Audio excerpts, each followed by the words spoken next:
Hello everybody, welcome to the C Podcast featuring Hex, Ginkgo, and Shogun Shin. As always, my name is Shogun Shin, and I am joined by my co-host Hex Ginkgo. This is a variety podcast where Hex and I just sort of talk about stuff that interests us, things that have been going on with us, things that we've been playing, watching, listening to, etc., etc., etc. And I believe this is the 4th episode of the podcast. Yep. I want to, as a little announcement, the C Podcast has moved to a different place now. I've actually created a separate YouTube channel that is going to house all of my original content. So the TLDWs are going to be there, other original content that I want to post there, and as well as the C Podcast is now going to be there as well. So go subscribe to that channel. Yeah. But without further ado, let's just get on into it. So you're talking about a card that you're bidding on, correct? Yeah, in MLB. Oh. My MLB game. Oh, I thought this was Yu-Gi-Oh related. No, I haven't actually bought Yu-Gi-Oh cards for a while. I bought every time a new set comes out and they have a special edition, I'll get something. But no, so the way that this game works essentially is they have a bunch of different game modes, but I play what they call Diamond Dynasty. Mm-hmm. So you can you start off with a basic team, and they have different tiers. So there's common, uncommon, common, common, bronze, silver, gold, diamond, for the levels of, the tiers or whatever. Yeah. And you can get packs just by playing the game. This is probably the least intrusive sports game I've ever seen, because I know that FIFA is really bad when it comes to that stuff.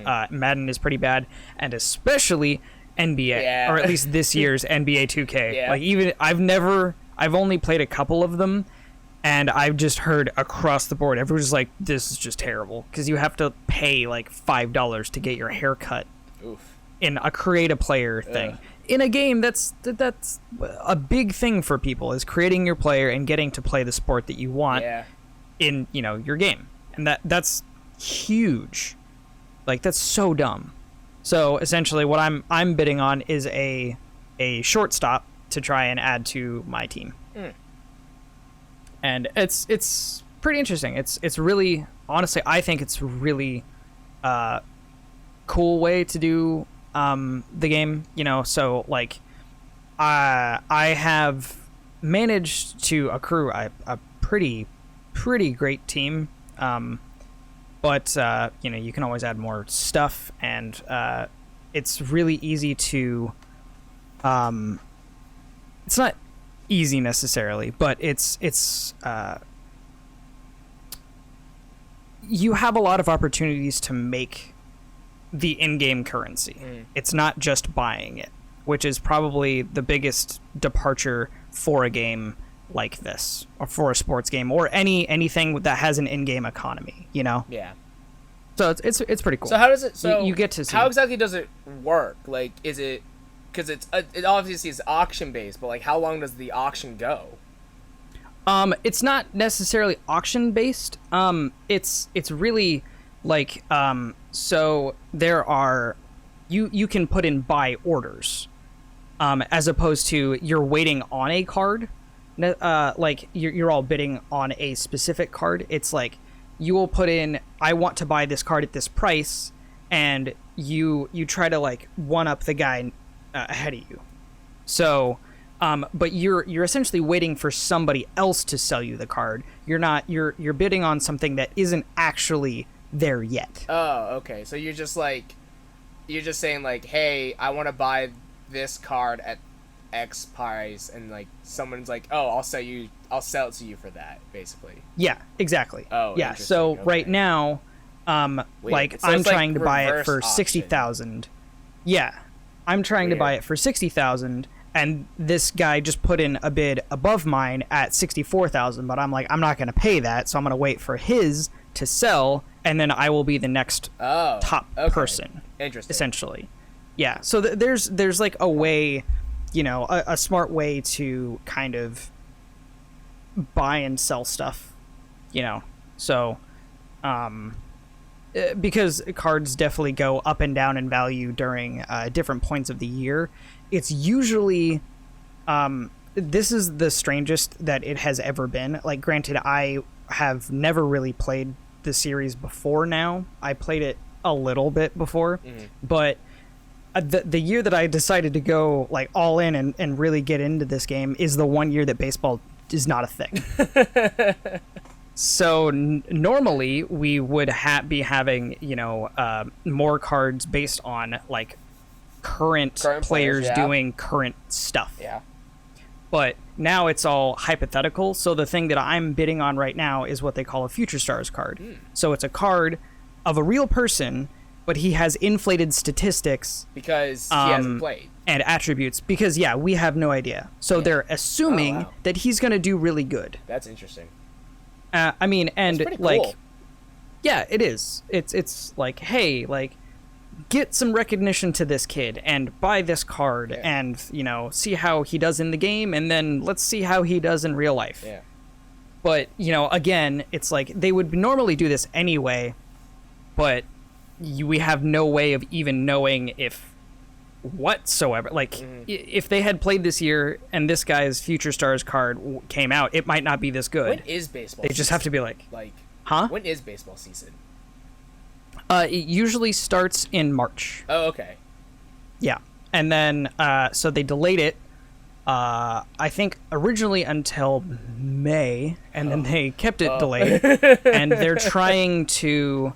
As from the last time I heard, was that they were trying to reopen around July. Okay. And play exclusively in Arizona. Why Arizona? Because it is the hottest there, so you get consistently good weather, so you won't get games rained out. All right. And they're I think it's like a compound essentially. Interesting. So I don't know if it's multiple stadiums, but they would essentially be able to house a bunch of teams at the same time and have them isolated. Yeah, with having multiple games going on too. Yeah. Huh. So and you could get games, but there's a big thing right now, unfortunately, with between the MLB and. I don't know if it's necessarily the players' union or the players, because the players are upset because the MLB says they're not going to pay them for the full season, which I think is fair. Because if you're not playing the season, you shouldn't be earning your $10 million. Right, yeah. Like, I get it. This is these people's livelihood, and they're essentially being shafted out of it.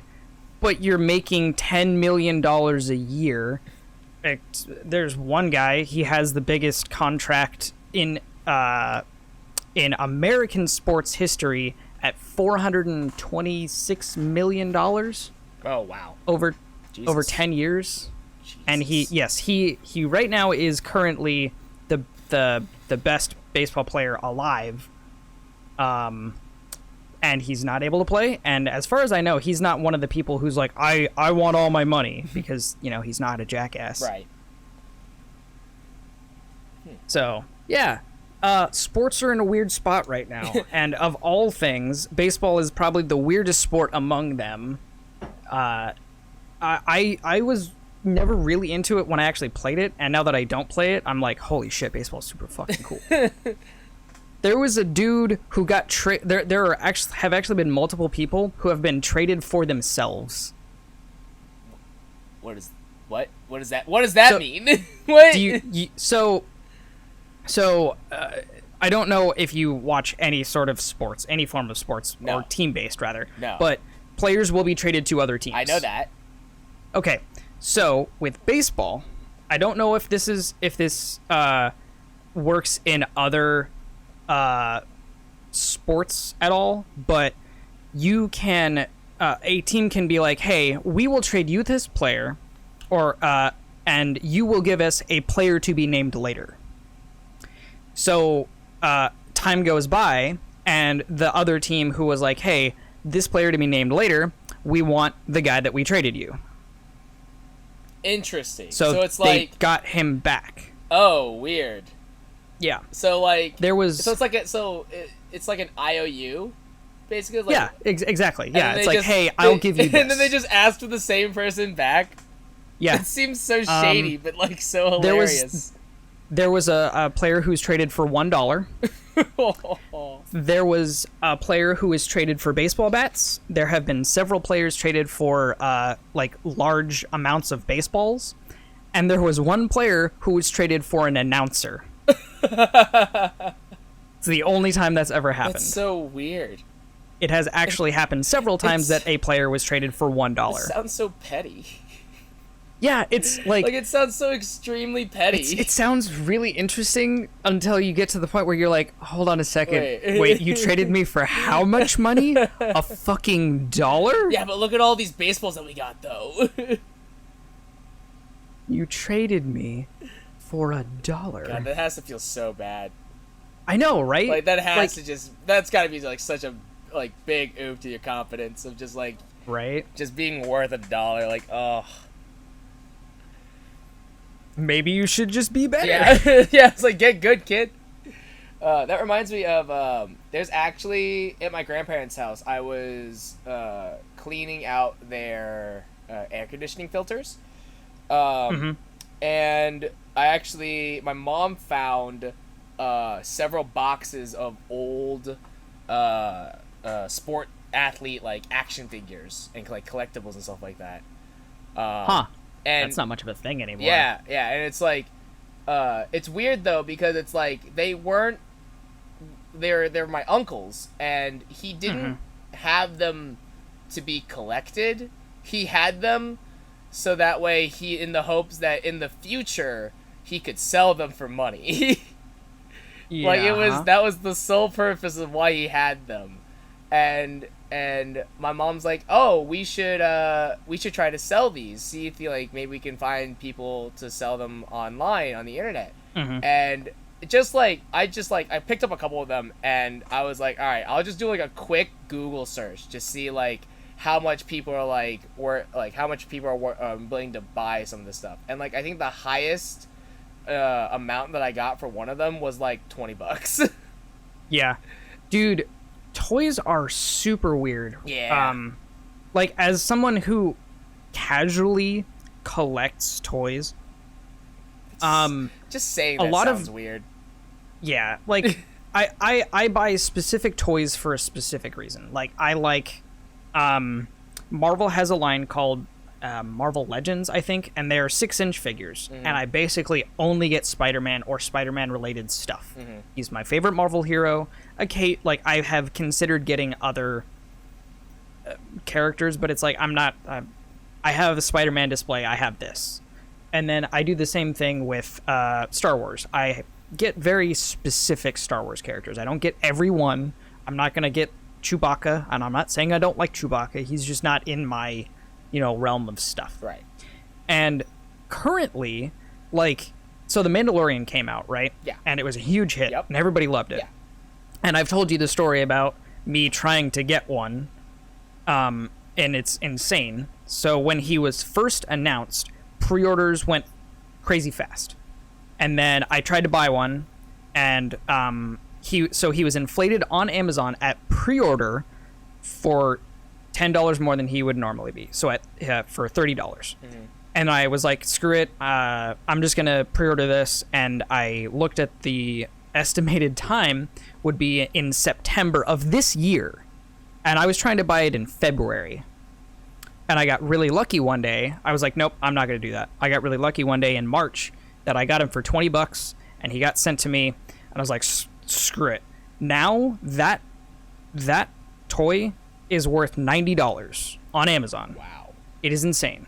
Jesus. Like, but toys that my grandpa bought back for me back in 2000 when the first when episode 1 was coming out, worth $15 and they're still in the package.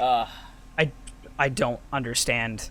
It's like, it's not that those toys are bad either, and they have so much. They're older.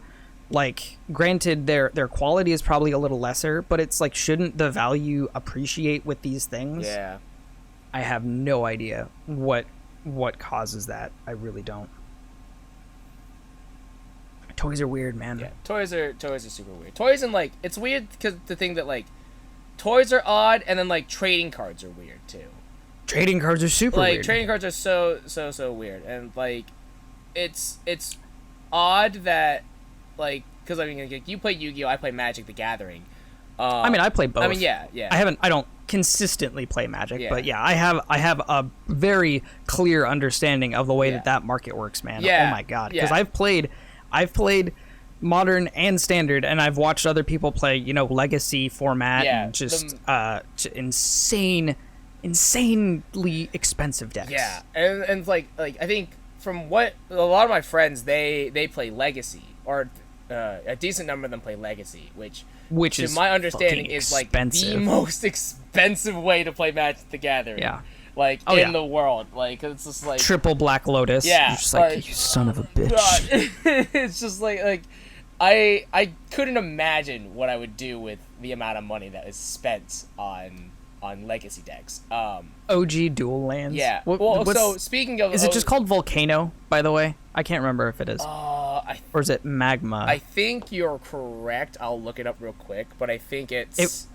When I was looking at like all the dual lands, a long time ago, it was like Volcano or whatever it was called, was $300 at the time for a card that sucks by today's standards. There's one that's called Active Volcano, but I don't think it's not a land though. Well, it was a dual land, and it was you get either red or you get black. If it's a dual land, it will probably be black and blue because it's usually the most expensive. It's called Volcanic Island. That's it. Volcanic Island. Okay. How much is it now? It is $318. Yeah. That's heavily played. Oh my god. So that's like so it's gonna look like garbage when you get it in. $318. Jesus. That is insane. I thought the amount of money that I spent on a GameCube controller today was expensive. Dude, it's really funny because I was looking at I've been on a huge like Final Fantasy 11, Final Fantasy 14 kick right now because they've been doing a crossover event. Which, by the way, I need to do that. So you know how you wanted to play Final Fantasy 11? Yeah. We should totally do that. Okay.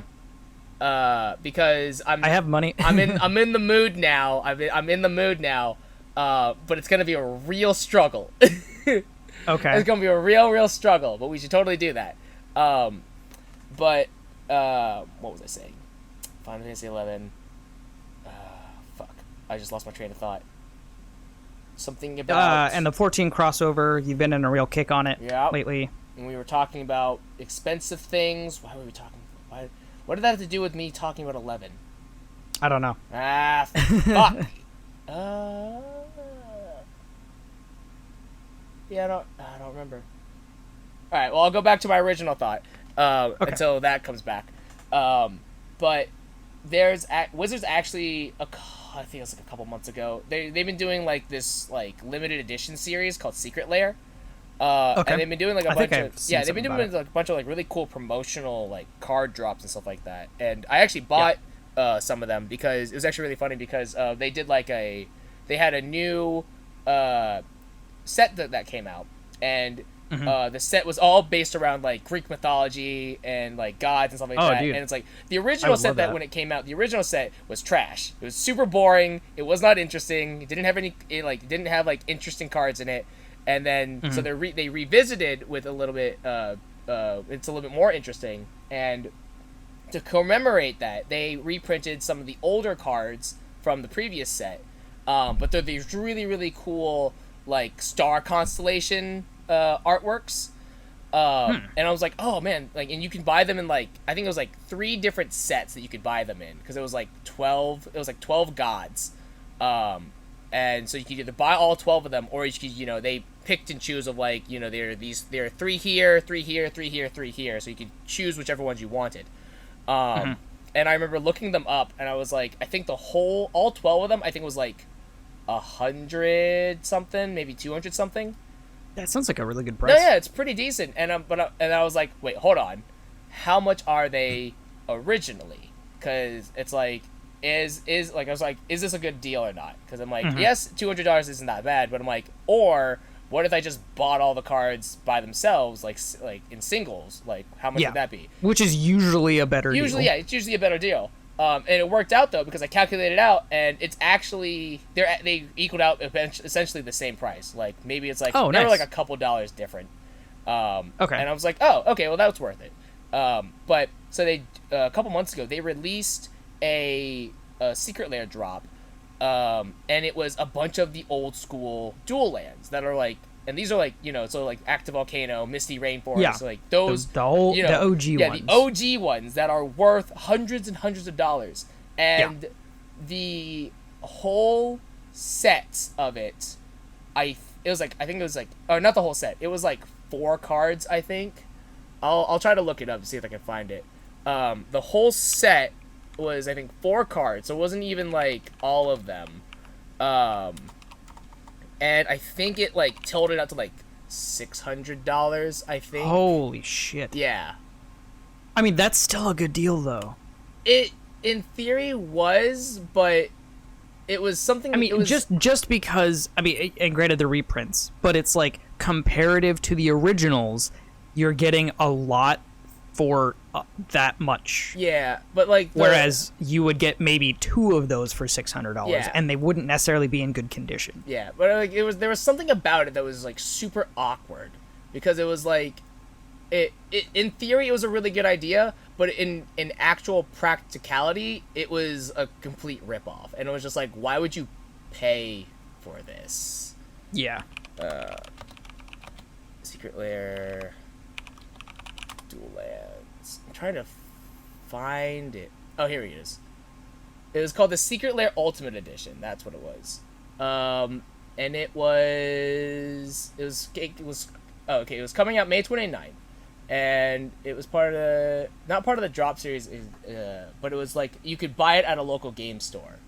But it had okay. It wasn't the original dual lands, but it was like there were still really expensive lands that were still really, really expensive.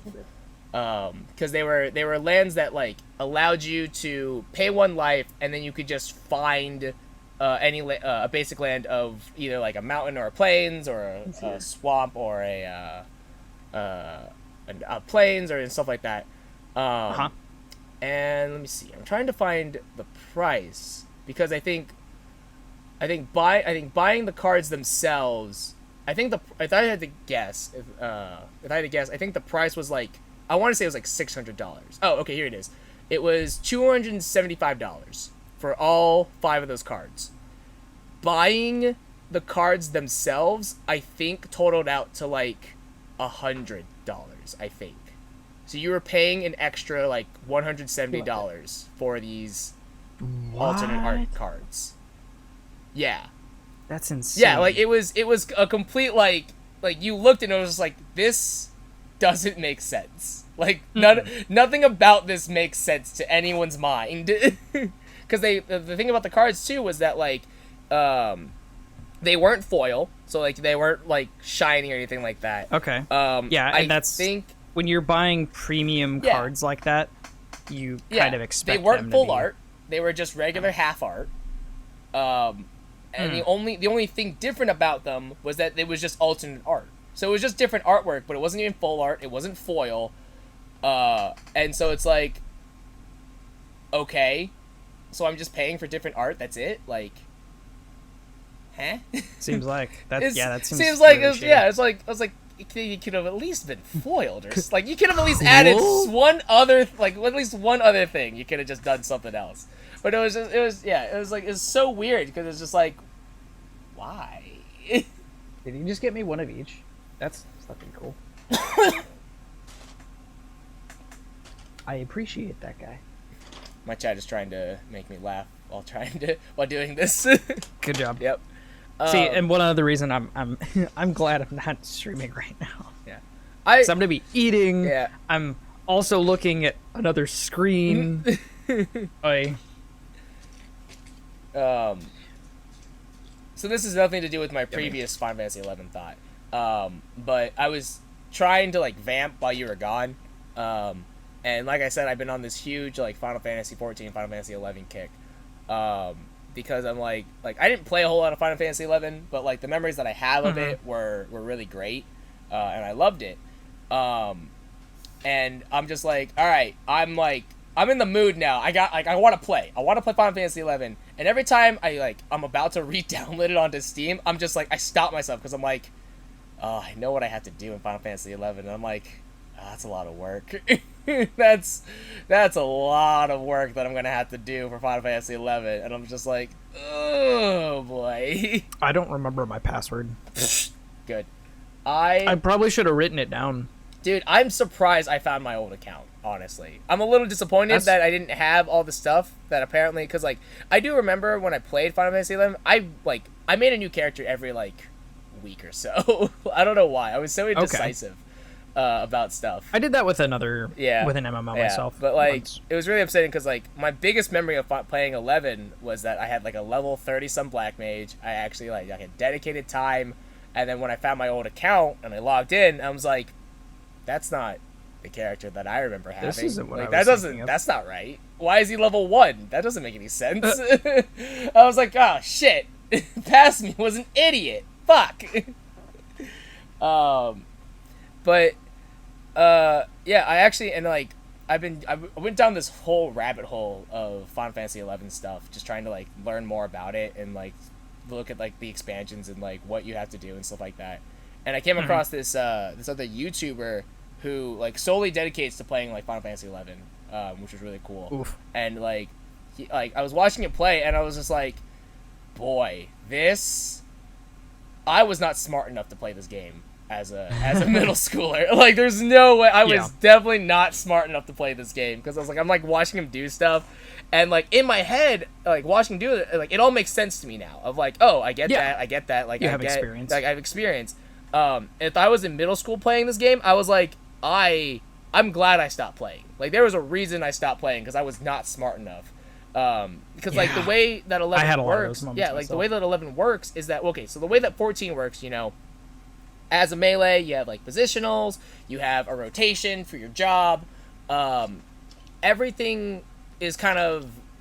I would say, like, isolated, because, like, you don't really have abilities that interact with other jobs, per se. Like, yeah, you have, like, buffs you can give to people, but that's about the extent of it, like, for the most part. There's not, like, what's the word? It's not like a chain window that you kind of string together and you do a bunch of damage. But, like, with 11, and I think with WoW, because I think WoW and 11 are pretty similar, I think, the way that abilities work is that, like, one, I don't think they're positionals, and, like, everything's very static, of, like, you run up to a boss, and you can auto him, but, like, that, like, you just do that, and, like, but there's no, like, rotation for abilities, you just sort of, like, a lot of the abilities, all, like, coincide with other people's, so it's, like, sure. You, like, with, like, raids and stuff like that, you know, you put on, like, a debuff for the boss, and, like, once that debuff is immediately on, someone else has to put on a debuff there, and it's like, and once that debuff's on, then it's like, that's the window for someone else to, like, do stuff. Like, it's a lot of chaining for other party members. Of, like, that's why there's, like, so much communication really for raids and stuff like that. Yeah. So it's very...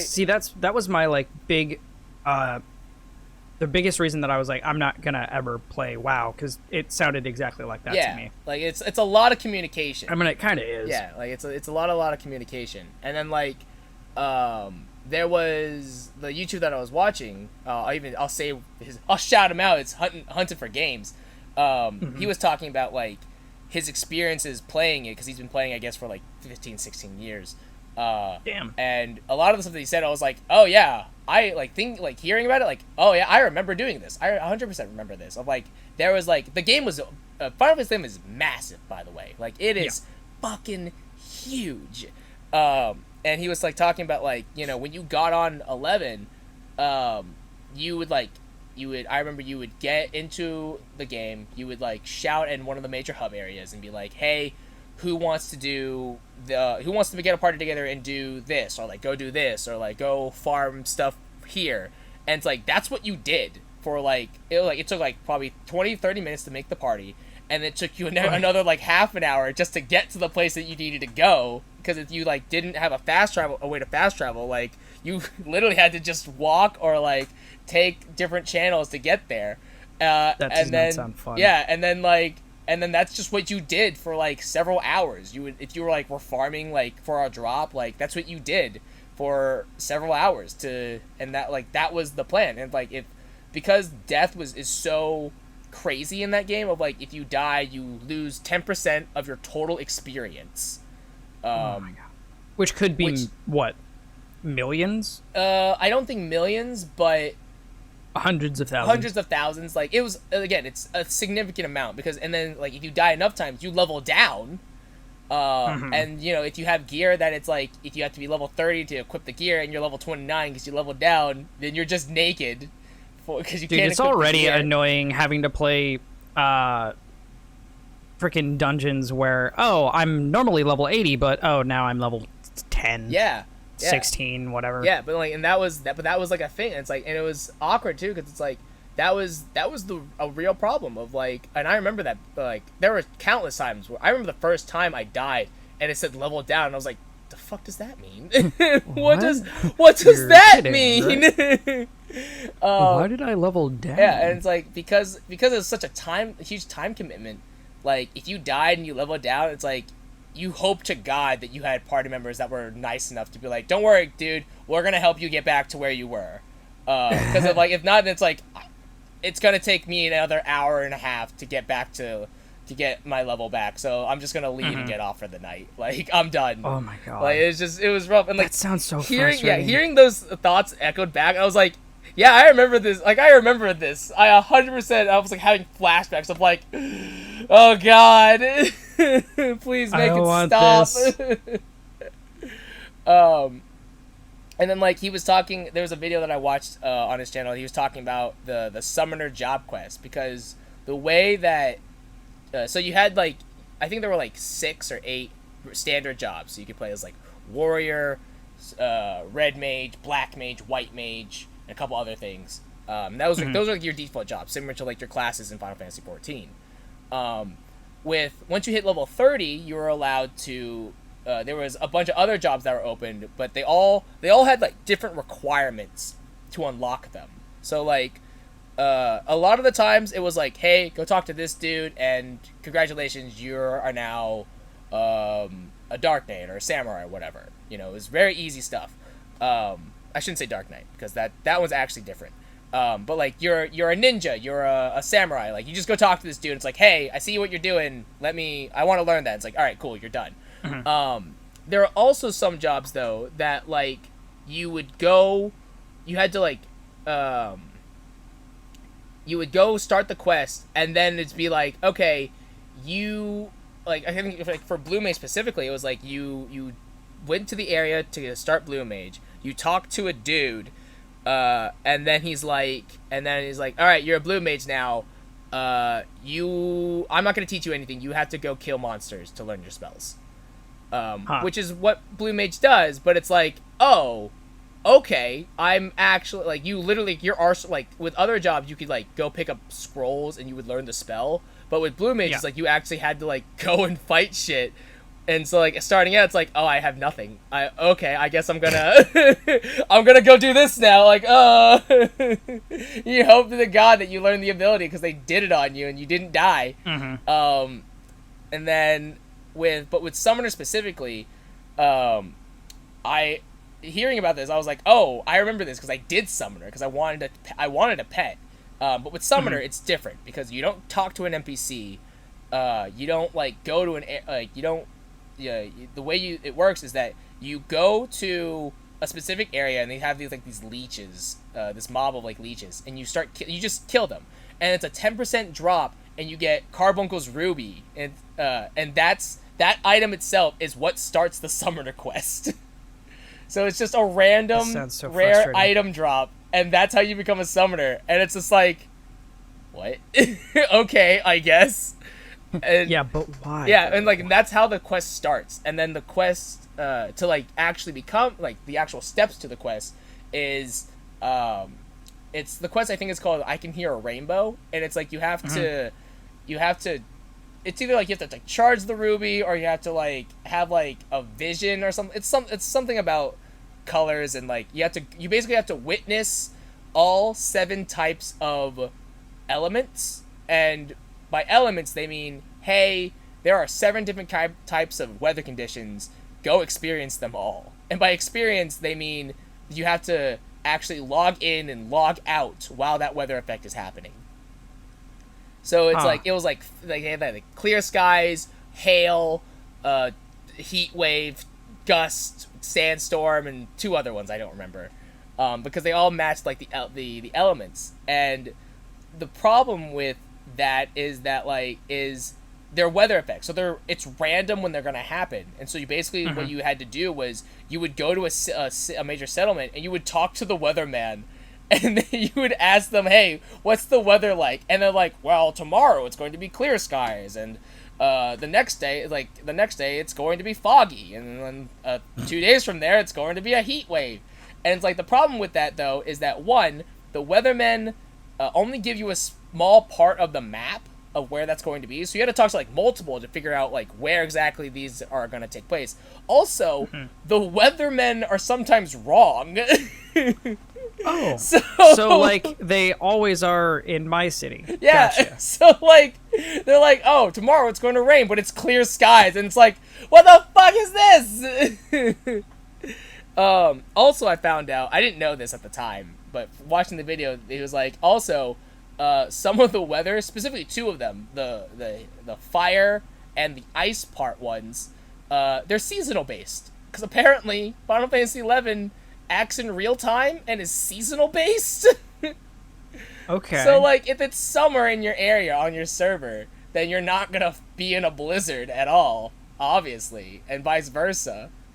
Yeah. And it's just like, okay. Yeah, like this. So like the steps. So what if you live in Arizona or the tropics? Just fuck you. Yeah, you just fuck you. Just you hope to God that 1% chance of it happening is gonna happen. Like, damn. You just pray with all your little heart. It's raining today. I have to be home. I have to leave my job just so that I can get the rain. Yeah, just. Oh my God. It was such, and it's like hearing this back, I was like, oh yeah, I remember doing this actually. I remember that I remember vividly, I would run to like areas. That's all I did was I would literally just like circle an area the entire time, just hoping that the weather changed. And I'm just like, I got it! And then I would like log out and log back in and I'm like, yeah! 5 more! And it's like the summoner job was, the way that he describes it is like, it wasn't a job that's like, it was like, all right, I'm going to do this and I'm going to unlock Summoner. It was more so like, okay, I'm logging into Final Fantasy XI. Maybe today I'll get one of the objectives done. Like it was all maybe just today. Yeah, maybe today or next week. I don't know. It'll get done when it gets done. I'm gonna go do something else for now. And then, like, I guess for Dark Knight, I didn't play Dark Knight, but I guess for Dark Knight, it was, like, one of the requirements for it was, like, you get, like, an old, beaten-up sword that is, like, completely shitty. It's, like, a level 1 sword, and you have to kill, like, 100 enemies with it. And that's how you become a Dark Knight. And not die. And it's just, like, wow, that sucks. That's trash. But it's, like, that was, like, the charm of 11, though. It's, like, a lot of the time you worked for what you wanted, and then you got it. And it's, like, cool, awesome. But I was like, fuck me. But yeah, like, hearing that, I'm just like, man, Final Fantasy XI, good times. And then I'm immediately just like, man, Final Fantasy XI. Don't miss that. Yeah, it's like, I miss it, but I don't miss that. It. Like, oof. I was playing a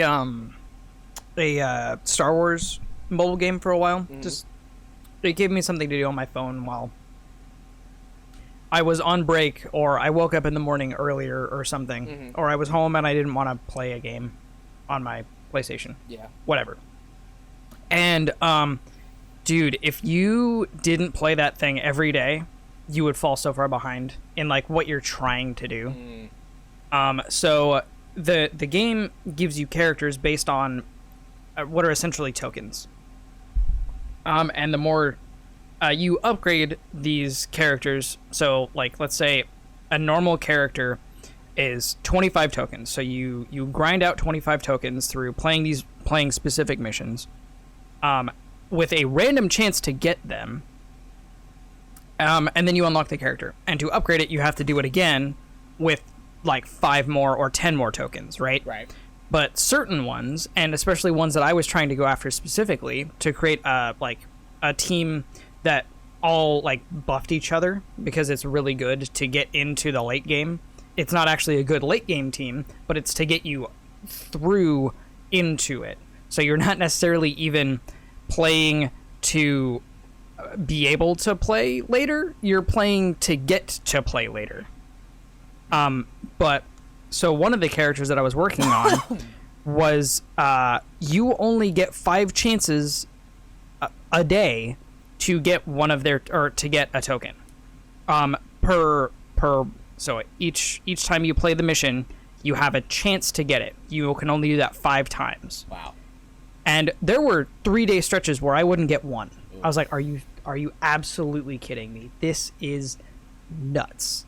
Because I would like level a couple other characters up once or twice by the time I even got a couple tokens for one. I was like, this is insanity. And it was, you know, there were rewards if you logged in every day in a month. And then I was just like, no, I would accidentally forget one day, and then I'm at 29 out of 30, and I was just like, nope, I'm not doing it anymore. Ugh. This is just ridiculous. Ugh.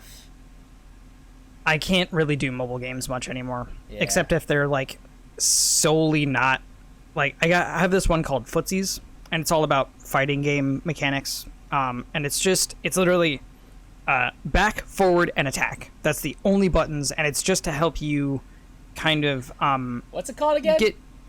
It's called Footsies. Okay. It's that's a thing that if you ever like learn about fighting games is very big, is learning Footsies. It's just kind of like poking and you know, backing off. Okay. And interesting. It's very important in fighting games. Huh. It just sounds really dumb. Yeah. I was honestly thinking about that the other day. I was just like, it literally is. You're playing footsie with somebody.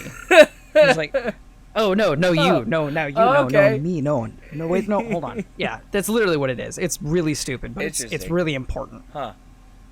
Yeah. So. Yeah, that's the only thing I think I really play on my phone. Yeah, a lot of my friends, they used to play a lot of mobile games. A lot of them played Summer's War. Like that was like the big one that they played. Summoner's War. And it was like I don't even know how to describe it. It was like a sort of like a not like a gacha game, but it was like you had like heroes that you could like fuse and like disenchant, and like you would build up a team and you would like basically like dungeon run to get like items and stuff like that. And that was just like what the game was. They also had like PvP aspects as well, and stuff like that. It was really, really popular for a little while. It's, you know, Raid Shadow Legends. Yeah. Yeah, it's basically unfortunately. It was basically that. How have you not heard about Raid Shadow Legends? You're right, like. But it was basically that essentially. Is that style of game, and I couldn't get into it because I was like, I don't like mobile games for the most part, just because of like I used to play a lot when I was younger, and then I realized that mobile games are kind of shitty. Like, they're really not like great. They're really not that great, and like controlling mobile games are just kind of not fun, honestly. Especially if they have not proprietary, but like buttons you're supposed to press, as opposed to just swiping the screen. Exactly. I'm just like, oh, I hate this. So I couldn't get into it, and then like my friends were like showing it to me, and like, so you can like do this and this and this. I'm like, okay, that's cool, that's interesting. And it's like, and then like, but then like they also had like, so like while you're running dungeons and like fighting bosses, they had like an auto or like a fast forward feature, and so like you would literally like hit like the fast forward button, and it would speed up time, and it would just do auto commands for you. Oh yeah, and they do that with Mortal Kombat 11. That's how I got a bunch of character stuff. Yeah, and I'm just like, oh. And I didn't get good at the game. Yeah, so you just like at all. Yeah, and so I'm just like, oh, so like you don't do anything, like you don't tell. Apparently not. not. No, and like it's like we would get together to play Magic, and it's like I always thought it was just like really funny because like we would be playing Magic and they would have their phone open, and on the screen I could just see them playing Summoner's War, and it's just their characters just like auto attacking and like doing abilities. You guys are so lame. And like going to the next thing, and I'm just like, okay, cool, neat. That looks fun. I could never get into it. Did you ever play Kingdom Hearts Unchained Key or whatever they call it now? No. It was no. Now it's Union Cross. Yeah. I think that's what it's called now. Yeah, I think so. I played a lot of that. I actually put money into it. Oh wow. Because I really enjoyed it, and I was like, hey, it's Kingdom Hearts. This is the only thing that I have other than Kingdom Hearts 2 to play before Kingdom Hearts 3. Right. And it actually went more into the story of stuff. Yeah. Like, you find out Ventus is actually 100 years older than he is in Birth by Sleep. Interesting. You learn who Marluxia's somebody was, who... I don't think Luxord yet, but what's her name? Larxene? Yeah. You find out her somebody is. So it's really interesting. And it goes into, what's his name? Lushu and all of the old masters. Oh, okay. Not the old master, but the old masters. Right. Yeah, so it's actually really important in context to the current story. Yeah. It was all based around medals, like so you had a Riku medal and you could upgrade it, and basic mini or mobile game stuff. And I had invested some money into it, and I got okay medals. Like they weren't great. And then a week later, they're like, "Oh hey, here's a bajillion medals for free, and they're way better than the ones that you just spent money on." And I'm like, oh shit. Okay, so you're saying that I just used all this money for nothing. Okay, whatever. And that would keep happening over and over and over again. And I actually got to a point where I was like, oh hey, I'm managing to do all of the actual story stuff without paying attention to the story. So I was all the way through the main missions until I hit a wall, and there was absolutely nothing I could do unless I somehow magically invested and acquired all of the best medals in the game, and otherwise I couldn't get past. And I was like, I was like that for probably a month. I was like, okay, I guess I'm not playing this game anymore. Yeah, that sounds about I wanted right. to continue. I really did. It was fun. It was entertaining. It was Kingdom Hearts. It was something that I could do when I was again at work and play Kingdom Hearts. But no, they're just like, yeah, just fuck you. Yeah. And honestly, like, that moment of in Kingdom Hearts 3 when you were riding on the wave of all the Keyblades. Yeah. And it had all the names of those players, or all those people. Those were all Kingdom Hearts Union Key players. Yeah. And that was the person who appeared is the main character of Unchained or Union Cross, whatever. Mm-hmm. And it was honestly a super cool moment for me. Yeah, I started tearing up, and I feel like not a lot of people even understood what that was. Yeah. Or why it was so cool. Like, even if they were like, oh, hey, that's the mobile game. It was like, I actually had invested time into this. But it was you really played cool. the mobile game, and it's like, yeah, that's so awesome. Yeah, I competed in the event to get my name in there, but I did not have good medals at the time. I did decent on like the first day, and then after that, everybody was like, it was based on score, and my original score was like 500,000. I was like, okay, that's really cool. That's like close to 1 million. Yeah. Like, I know I'm gonna get beaten out, and it was like the top 500 or 300 people. I was like, I feel like I have a pretty good chance of doing this. And next day it was like 2 million, 4 million, 1 billion. I was like, okay, never mind. Oof. I guess I won't get to be in the Kingdom Hearts game. Okay. I'm really sad now. I just wanted to be in Kingdom Hearts in some capacity. I thought that would be cool. But no. Direct, kid. That'll learn ya. I'm sorry I didn't invest in your game more. Yep, that'll learn ya. Or I didn't learn how to cheat the system and break the game and artificially increase my in-game currency to the amount that I could just buy everything. Yep. You wanted whales, man. Man, you wanted to be honest and trying to grind shit? Fuck that. How dare you? Yeah, man. Dude, that game is really hard to grind. Like, it actually is. They don't give you the necessary tools to actually upgrade your stuff. So you basically just have to rely on the game giving you things. It's so frustrating. Or you just pay $15 a week and then you buy something. Easy. Yay. Easy clap. Yeah, I did that for a while. Oy. Mobile games, man. Fucking suck. Yeah. And they suck you in. It's a slippery slope. It's a real slippery slope. I've actually been recently going to this week and the last week I have been going to a local kind of mom and pop video game store because I'm not even sure that the GameStops are open, but this guy is doing curbside pickup, and he specializes and mostly sells, I don't want to call them retro, but older generation consoles. Like, he does do retro stuff, but it's mostly Xbox, PS2, GameCube, 360, like PS3 stuff. Yeah. So stuff you and I grew up on. Yeah. He has some N64 stuff. He has actually a ton of PlayStation 1 stuff. Very few Dreamcast games. But I only needed 2. There you go. And then he has some NES, some SNES, some old school Game Boy game. Like, this place is super awesome. That's like cool. For me, it's like video game heaven, because I don't care about buying PlayStation 4 and Xbox One games on disc. That's not what I do anyway. So I've been, and going on Amazon, you're like, hey, I want to see how much Super Mario Sunshine is. Oh, $500? Fuck you.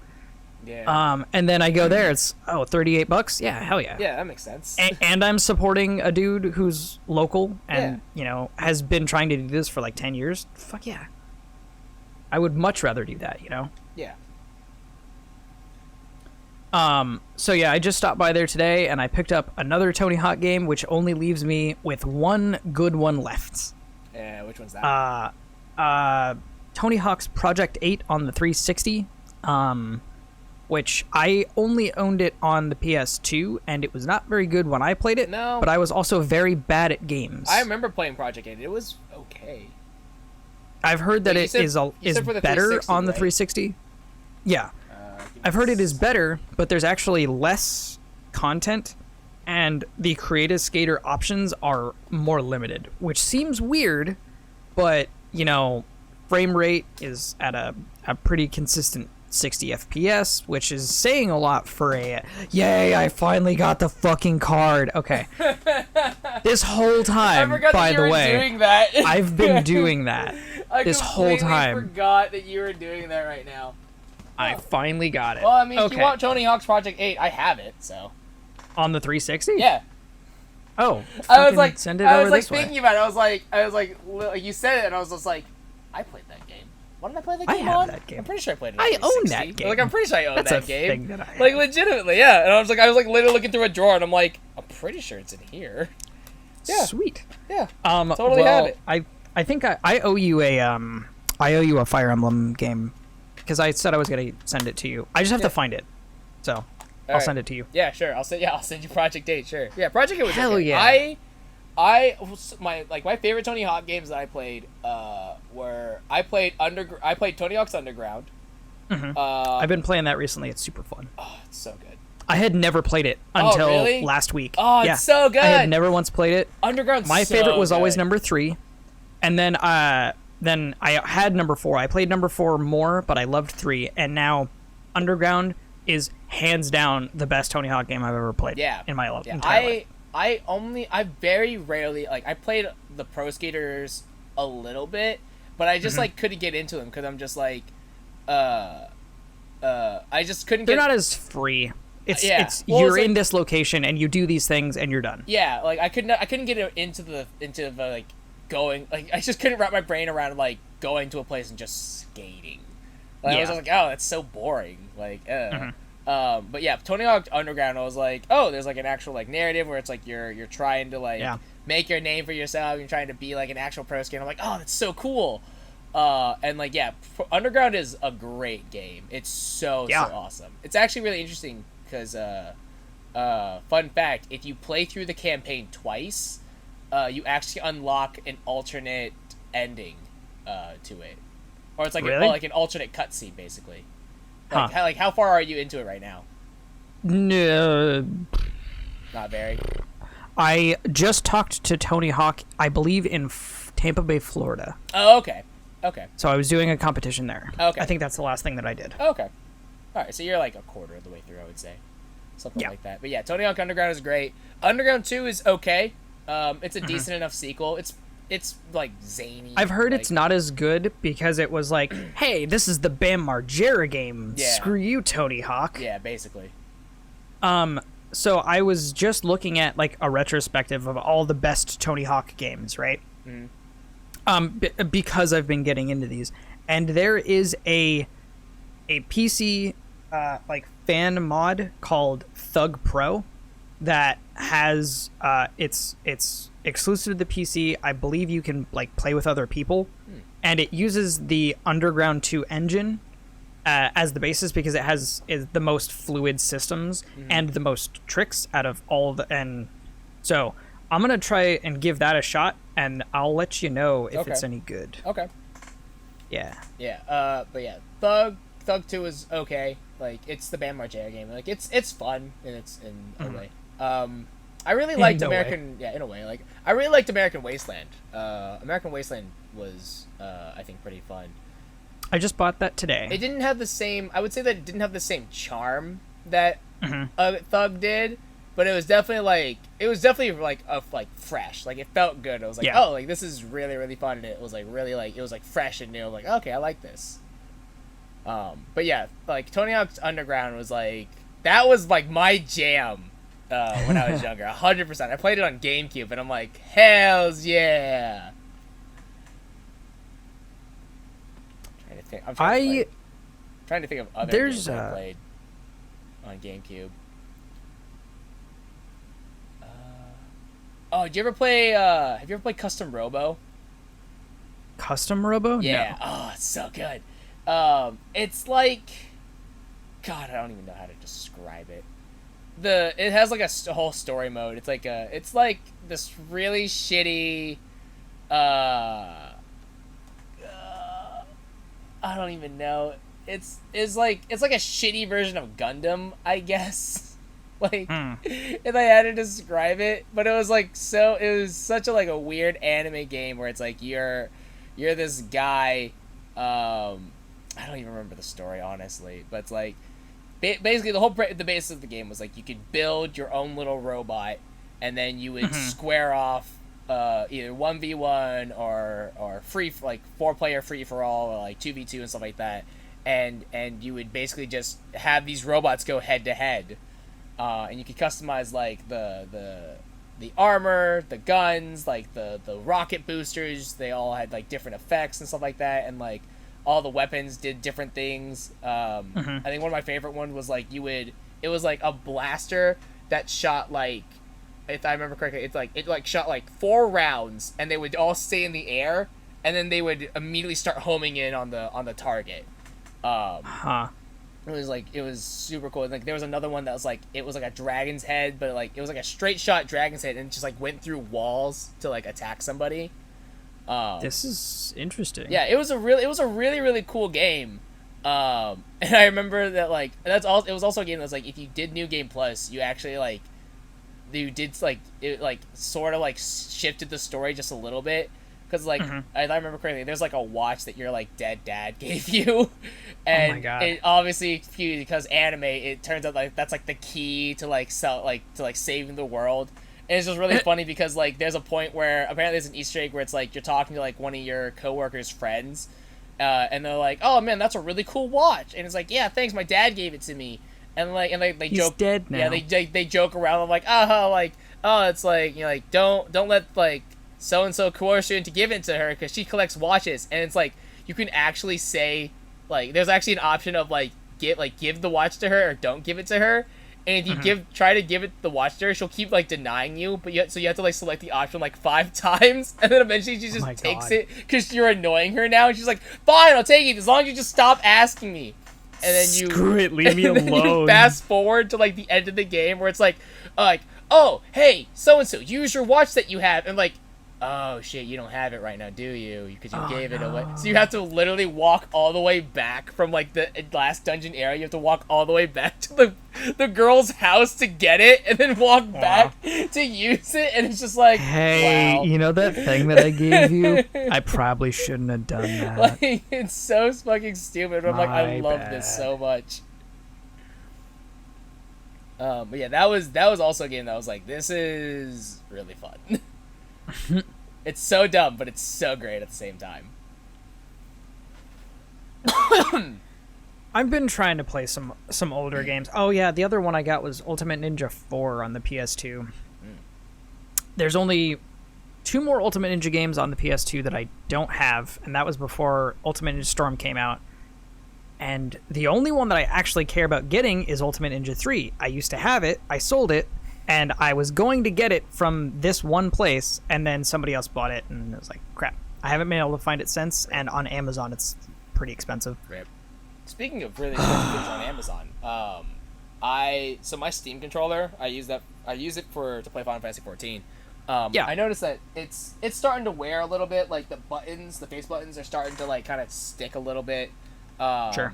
And something, you know, like basic stuff that's like, oh, if I just clean the controller, it should be fine. And it's actually really interesting because of, I was like looking at it, I was like, okay, how do I unscrew my controller so that way I can clean it? Like, how do I take the plating off so I can clean it? And I'm like, oh, there are 4 little screw holes in the back of it. And I'm like, oh, okay, that makes sense. I'll just unscrew those, and that should allow me to take the plating off, and I should be able to get underneath it, and I can clean it. Yeah. Easy enough. I set my controller down one day, and I shined a light into the hole so I could see the screw to see what kind of bit I needed. And I need one of those like hexagon ones, those hexagon bits. Yeah. But I also need one that's really small, and I'm like, oh, shit. I guess I'm not going to unscrew my controller because I can't do this. I need to do the same thing. Fuck. And then I'm like, okay, well, worst comes to worst, I could probably just send it to Hex. Hex can probably do it. If you can't do it, then I'm like, all right, in the chance that I need to buy a new Steam controller, how much is that gonna run me? And I think $55. See, you would think that, but maybe I was only looking on Amazon, so I didn't really look that hard. But on Amazon, just buy it from Steam. Do they still sell Steam controllers? Yeah, that's where I got mine. Well, yeah, right. I didn't think they were still making them though. Why would they not? I don't know, because they're not good. I think they're good. I like mine. Bad? I dropped it. I mean, like, they're okay, but like they could have been better. I think instead of a trackpad, I could have used another joystick. That's what I could have used. Oh God, you're right. Yeah, they don't have them anymore. Yeah, I was like, I'm pretty sure they stopped making them because people just didn't use them. Like, you only use them in certain instances, and like on Amazon, I couldn't find a whole lot, and the ones that I did find, they were like, I think I saw one that was like $35, but a lot of times they're like kind of expensive. I think they were like 100 or so. Oh my God, are you serious? Because I'd like to get another one because mine, I dropped it, so there's something rattling around on the inside, and I can't get it to connect wirelessly. Oh, that's not good. Yeah, mine actually does that. Mine did that, stop being able to connect wirelessly too, and I was just like, I'm just going to hardwire it. The actual Steam controller by Valve, you can only get from third-party sellers starting at $89. Yeah, I'm seeing one that's the Steam Link and the controller, and it's $239. What's Steam Link? It's the little it looks like a hard drive that you plug into a TV, and then it lets you play your Steam games not on a PC. Oh, that's cool. Yeah. Does it actually have storage space, or do you stream the games? I think you stream the game. I think. Ooh, I don't quite sounds remember, rough. but I'm pretty sure you stream it. So it's like a PSTV. Yeah, it's like a PSTV basically. Yeah. Okay. But the thing about the PSTV is that you could store games on it though. Yeah, but you had to have a Vita memory card. Yes. And those things are really hard to find. Yes. Which, yes, I did. That's why I had the TV, because I had one. Because I bought Vita memory cards. That's right. Yeah, but that being said, looking on Amazon for a Steam controller, seeing all the different third-party things, I'm like, oh boy. Some of these look rough, but they also look hilarious. Oh man, here's a new PSTV right here. But it's $320. Tasty, yeah. Yeah. Nice. Rough. Oof. Big oof. There was also another thing. And then I was also looking up. I guess there was a really old school peripheral that people used to play Final Fantasy 11. That it was the Logitech. It was called the Logitech Netgear controller, and it was, imagine a keyboard, okay? Imagine the the main part of the keyboard, so not with the number pad, but just the keyboard itself. Imagine that, and then imagine putting that keyboard into the middle of your controller, and that's how, and then oh yeah, the Dreamcast did the same thing. I think the GameCube did too. Yeah, so it was but it was the actual size of the keyboard though. So you just elongated the controller and you just fit a full size keyboard into the middle of it, and that's what the controller was. Yep, there is absolutely one. Yeah. Let's see. I will copy this and send it, and try and pop it up on your. Okay. Because this is, dude, I don't know if you've seen this, but it's so dumb. Oh, God. It's so dumb, it's amazing. Oh, my and it's a GameCube God, controller. I love it. Out of everything. Oh, look at this. Look at this. So, I think this beauty. was solely designed for use with Phantasy Star Online. Wow. Yeah. Yeah, so if you actually look at the box, it literally says Phantasy Star Online on alive. bottom controller. Wow. Yeah, but so Logitech made one similar to that, and I guess the cool thing about it was the keyboard was detachable apparently, which is really really interesting. But I don't know, I kind of want one. I'm not gonna lie. I kind of low key want one, and I'm like, I kind of want to play my MMOs like this now. The Switch has one that you actually slide the Joy-Cons on. Oh, that's dope. Yeah, they're little chiclet style keys. You can get it in Japan. Oh my god, I want it so bad, but it's so stupid. Yeah, it's very stupid. Oh, but I love it though. It's only $25, by the way. Oh wow, that's actually not that bad. That's actually, it might be worth it. It's USB wired, I think, though. I'm absolutely okay with that. That just makes it so much better. God fucking damn it. Yeah. F.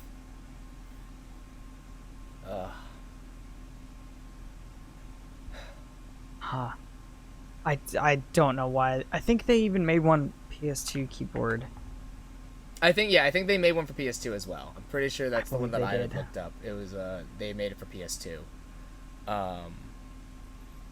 I was gonna say something. I forget. I got a haircut over the weekend. Nice. It was arguably worth it. Arguably.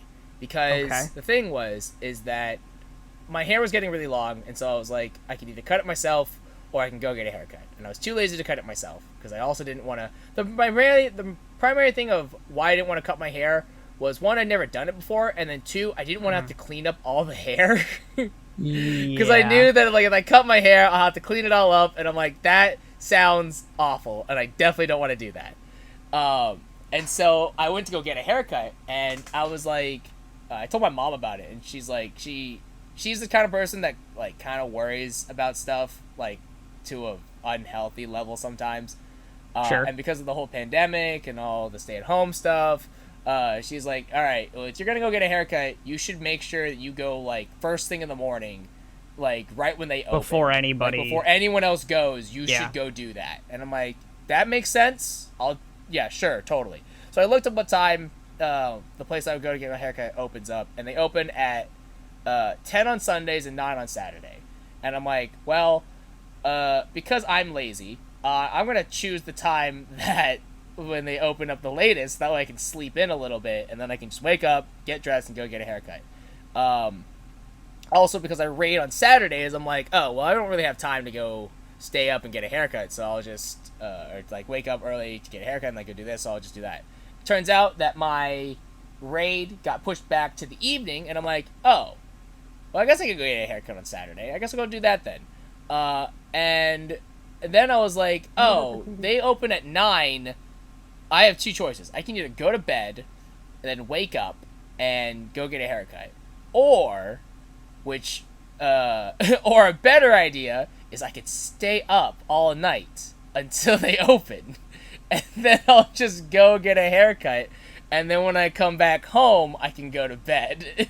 And that's what I decided to do. So I stayed up until 9 a.m. to go get a haircut. I get there, and apparently I am not the only one that had this idea, because I was met with a line of like 8 people. Jesus. Well, not like a line, but like I got there, and they're like, it's going to be like a 30-minute wait. And I was like, ooh, but why, boy. though? Like, I was about to be like, you know what? I'm just not gonna do that. And then he's like, and then the lady was like, honestly, that's better. That's the earliest that like it's been for a longest time. I'm like, it was longer beforehand. Like what? I didn't realize that my haircut came with a 3-course meal and an appetizer. Yeah, you better. Like at that point. But so like I'm just like, all right, I guess I'll just wait half an hour, sure. And like, okay, yeah, so you can, yeah, so, you know, we'll, I gave them my number so, like, they can call me when they're ready, and they're like, yeah, if you want to, like, just go wait in your car, or, like, you have, like, errands to run, like, you can go do that, and I'm like, fuck, I'm really tired. Like, I can't afford to go to sleep, so I don't know what I'm gonna do now for half an hour.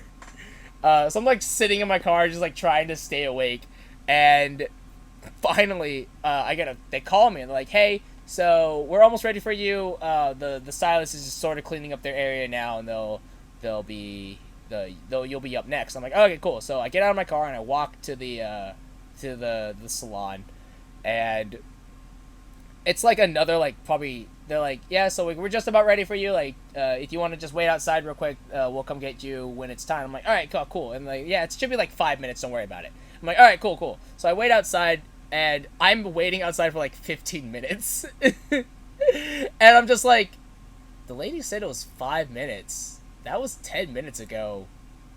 Maybe I should like go back inside to like check on her or something. I don't know. Like this is such a weird experience. I was like, I don't know what to do in this situation. So I go back inside. I'm like, hey, just want to check in, I guess, what's going on. And the lady's just like, oh, yeah, we forgot about you. And I'm just like, wow. What does that mean? Like, oh, we just forgot to call you. And I'm like, okay, are you ready? Like, yeah, we're ready. Like, you can go sit down. I'm like, okay, cool, I'll go do that, I guess. And I was just like, thank you. What world am I living in right now? I just wanted to get a haircut today. So I got there at 9. I didn't leave until like 10:30. I waited like an hour and a half basically just to get a haircut, and I sat in my car after my haircut. I was just like, I don't know if this was worth it. Like, I got a haircut. I paid $20. Was this worth it? I don't know. I'm very unsure. But at least I got a haircut, I guess. So, something. Yeah, so I'm like, that is something. And then I proceeded, once I woke up later that evening, I proceeded to fix my lights because those are broken. In which, if you follow me on Twitter, I made a couple tweets about them. I saw a couple So, of them. if you look at my setup, I have these. Oh shit! I almost just not. I hit the. There's a giant lamp behind me. And I keep hitting it. But so you see behind me, I have these colored lights back here, and then that change color and stuff like that. But then I also have a light right above me that serves as sort of like a fill light. And if you know anything about interviews, they usually have like the background, they have the key light that shines on the face, and then they have a fill light that shines right on top to at least establish an outline so that the person doesn't get lost in the background.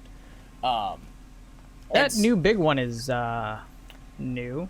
No, this one's always here. Really? This is actually always here. I don't think people notice it because my camera, I think, is just smaller, so you don't usually see it. But no, that's because you've had to increase the I have size. Chad, I want to let you know that you are incorrect because I do hit my head on this a lot more than you would think. There have been several instances where I have hit my head on this lamp beforehand. But the thing is, so the light above me is on a track, and I think there's supposed to be 4 of them. There were 3, but I broke one. And we'll talk about that in a second. But so I came downstairs Saturday, and I turned on the lights, and I'm like, well, that's weird. They're not turning on. That's odd. Wonder why. And so like I walk over, and I'm like just kind of like examining them. And I'm just like, okay, what... In my head, I'm just like, okay, what could be the cause of this? Is like, there's a faulty connection? Do I need to unscrew something? Maybe a light bulb burned out. That's probably the most common thing. And I'm like, all right, I'm just going to assume a light bulb burned out. Makes sense. Okay. So I take one of the light fixtures off, and I'm looking at it, and it's a recessed lamp, and so it's a tiny little bulb. And so but the problem is because it's recessed, I can't... My hands are too big, and I can't reach the bulb, so I can't touch it. Like, I can't turn it. Like, I can, like, sort of, like... How do I describe this in a... Okay. So, like, assume that this glasses case is the lamp. And, like, I can, like, sort of touch the edge of the bulb, but I can't get a grip on it, so I can't turn it, and I can't get any torque on it. Yeah. And so, in my head, I'm just like, okay, obviously, someone put the bulb in here. Obviously, someone was able to put a bulb in here. It can't be the first time it's burned out. Obviously, someone must have been able to take the bulb out at some point and replace the bulb. Like, I'm not insane in thinking this. And so I'm just like, okay, well, I'm like, look, I'm like examining it, and I'm like, oh, there's a screw on the back. Oh, okay, that makes sense. I'll unscrew the screw on the back, and that should take the plate off, and I should be able to remove the bulb, and then I can just slot it back in. That makes sense, right? Sure. Yeah. So in theory, yeah. So I unscrew the plating on the back, and I go to take out the socket basically, so I can get to the bulb, and it's stuck. And I like look into it, and I notice that there are wires that run up through the cylinder and up through basically like the arm that connects to the railing for the light. And I'm like, okay, what do I do now? And I'm like, oh, okay, I see there are 2 screws on top of the cylinder that connect that I guess it's like a frame that holds the arm of the light to the frame itself. I'm like, okay, maybe if they unscrew that, that'll dislodge the fitting, so that way I can maybe get like, that way maybe the wires, I can like pull the wires out, and I'll just have to thread them through later. Like, okay, that'll be a pain, but like, should be that should make sense, right?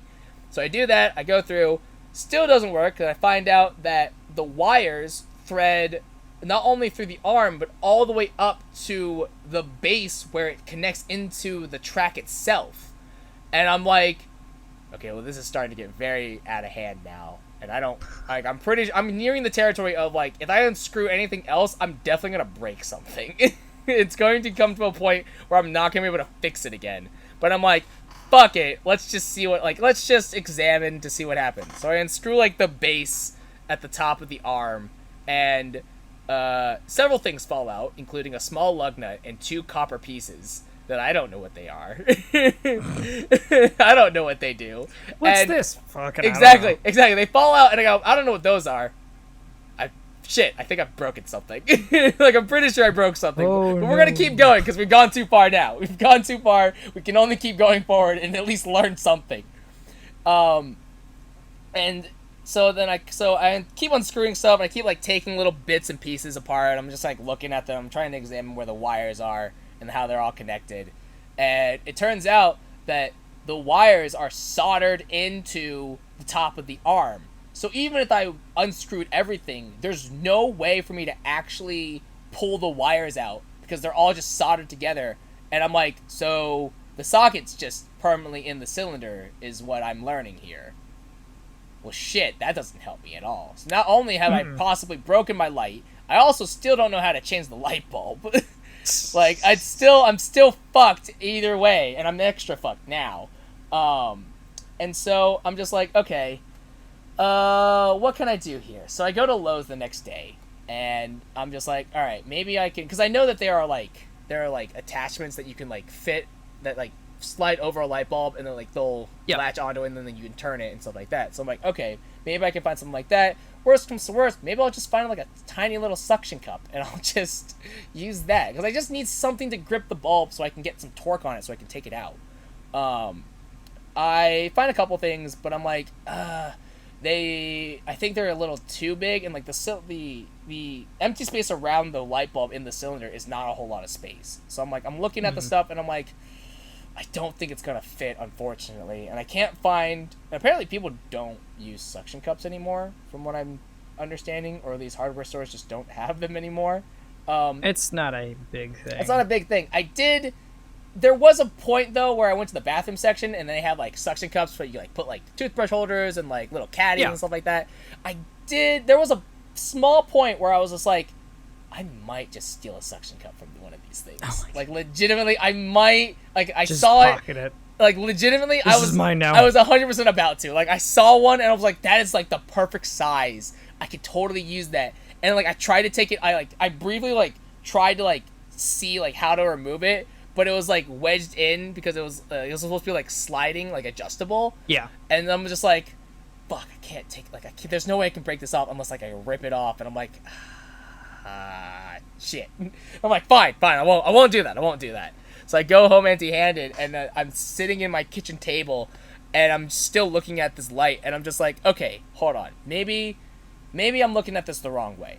Maybe the engineers who made this piece of shit were smart enough, because I'm gonna really hope that at some point someone was like, hey, what if we made the wires pluggable, so you can just detach at one point and then plug it in when you're ready to use it again. I'm gonna hope that some electrical engineer was smart enough to do this. They weren't. And I'm just like, they weren't, because people apparently in the 80s and 90s were like, light bulbs last forever. You don't need to change shit. A light bulb burning out is the same thing as the apocalypse happening. That's not gonna happen.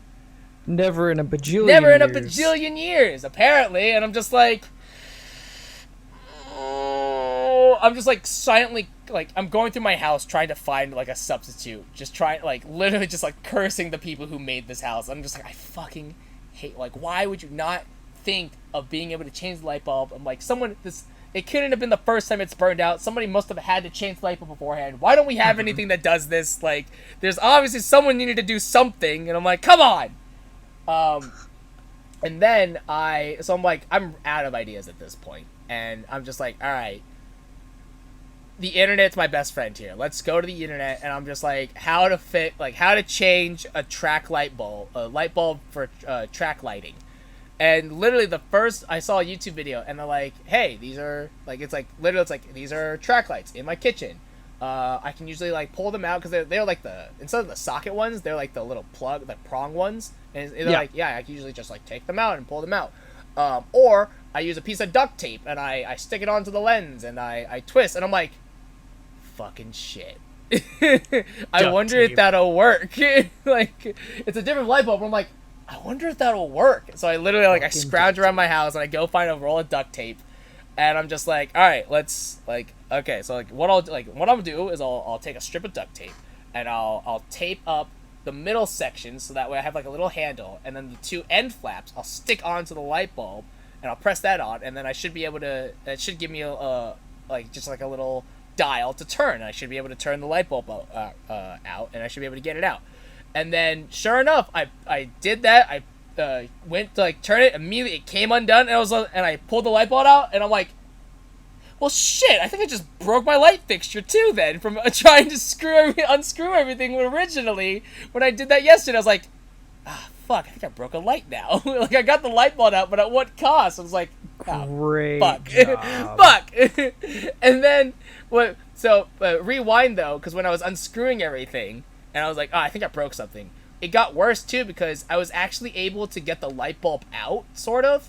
But what happened was I had fiddled with it so much that I actually broke the seal on the glass bulb part. So I just took the glass bulb out, but the socket's still in the light fixture. And I'm just like, well, now I'm extra fucked now, because now I definitely don't know what to do. Like, now I definitely don't know how to get this light bulb out, because the socket's in there, but I can't get the socket out now. But so, I was able to, but I realized that because the bulb was gone, I was able to, like, sort of force it out of the fixture, and I was able to unscrew it that way. But, like, yeah, so fast forward to present, where I am now holding a broken light fixture and a light bulb in my hand, and I'm just like, okay, let's think positive, and let's hope that I didn't break something yesterday when I was unscrewing stuff. So I find a new light bulb, I put it in, I put it into the light fixture, I turn on the lights on, and I'm like, it's not turning on. Shit. Okay, what do I do now? And so I'm like, I go up to the light fixture, and there's a little, like, click dial, and I'm like, oh, maybe it's just off. Let's turn that. Click, click, click, click. Still not turning on. Okay, well, now I definitely broke something. Now I've definitely broken something. Okay. And I'm just like, well, that sucks. But then I'm looking at my track, and there are still two fixtures there, and I'm like, I'm pretty sure not all of these are broken. Like, I'm fairly certain that I'm okay. Like, I can just use one of these, but I'm pretty sure I just have to replace the bulbs for those. So I replace the bulbs, and I go to, and I slot one of the other fixtures in, and it works. And I'm like, oh, okay, cool. Well, then that's fine. I'll just use that fixture as my fill light. Like, okay, cool. Problem solved. Everything's good. And I throw the one that I just broke. I throw it away, and I'm looking, and I'm like, so okay, like I know I had three fixtures. I broke one of them. One, I know this one that I'm currently using works. Okay, that's fine. And I'm looking at the third one, and I'm like, there's something about this fixture that I remember doing originally, and I don't remember what it was. Like, I was like, I'm pretty sure this one's broken, but why did I think it was broken? And I'm like, oh, I know why. And it's like, because there's a dead bulb in that one, and I know I didn't use it because I didn't know how to change the bulb. And I'm like, past me a few years ago was like, that's not gonna be my problem. I don't have to deal with it. Like, it's whatever. I still got two other working fixtures. Future show's problem. Yeah, it's like, that's future show's problem. So fast forward now, and I'm like, I have been prepared for this moment. And so I take the fixture out, I unscrew the bulb, I screw a new one back in, and I plug it in and turn it on, and I'm like, awesome! I fixed the fixture. Cool. So at the end of the day, I had three fixtures, I broke one, and I fixed another one, so I came out with a net loss of 0, and everything's fine now. And I know how to change a light bulb. 2-day process. Yeah. It's a 2-day process. You know how to... Jesus Christ. 2-day process. I know how to change a light bulb now. I'm not even gonna lie. If it had been me, I honestly probably would have shattered part of the bulb and then just pulled it.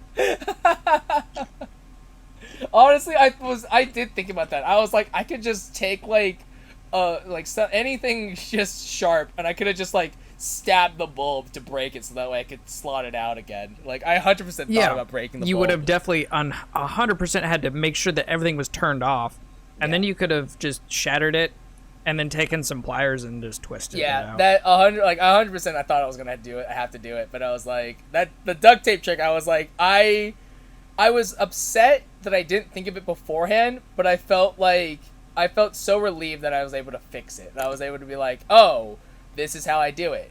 Awesome. Dope.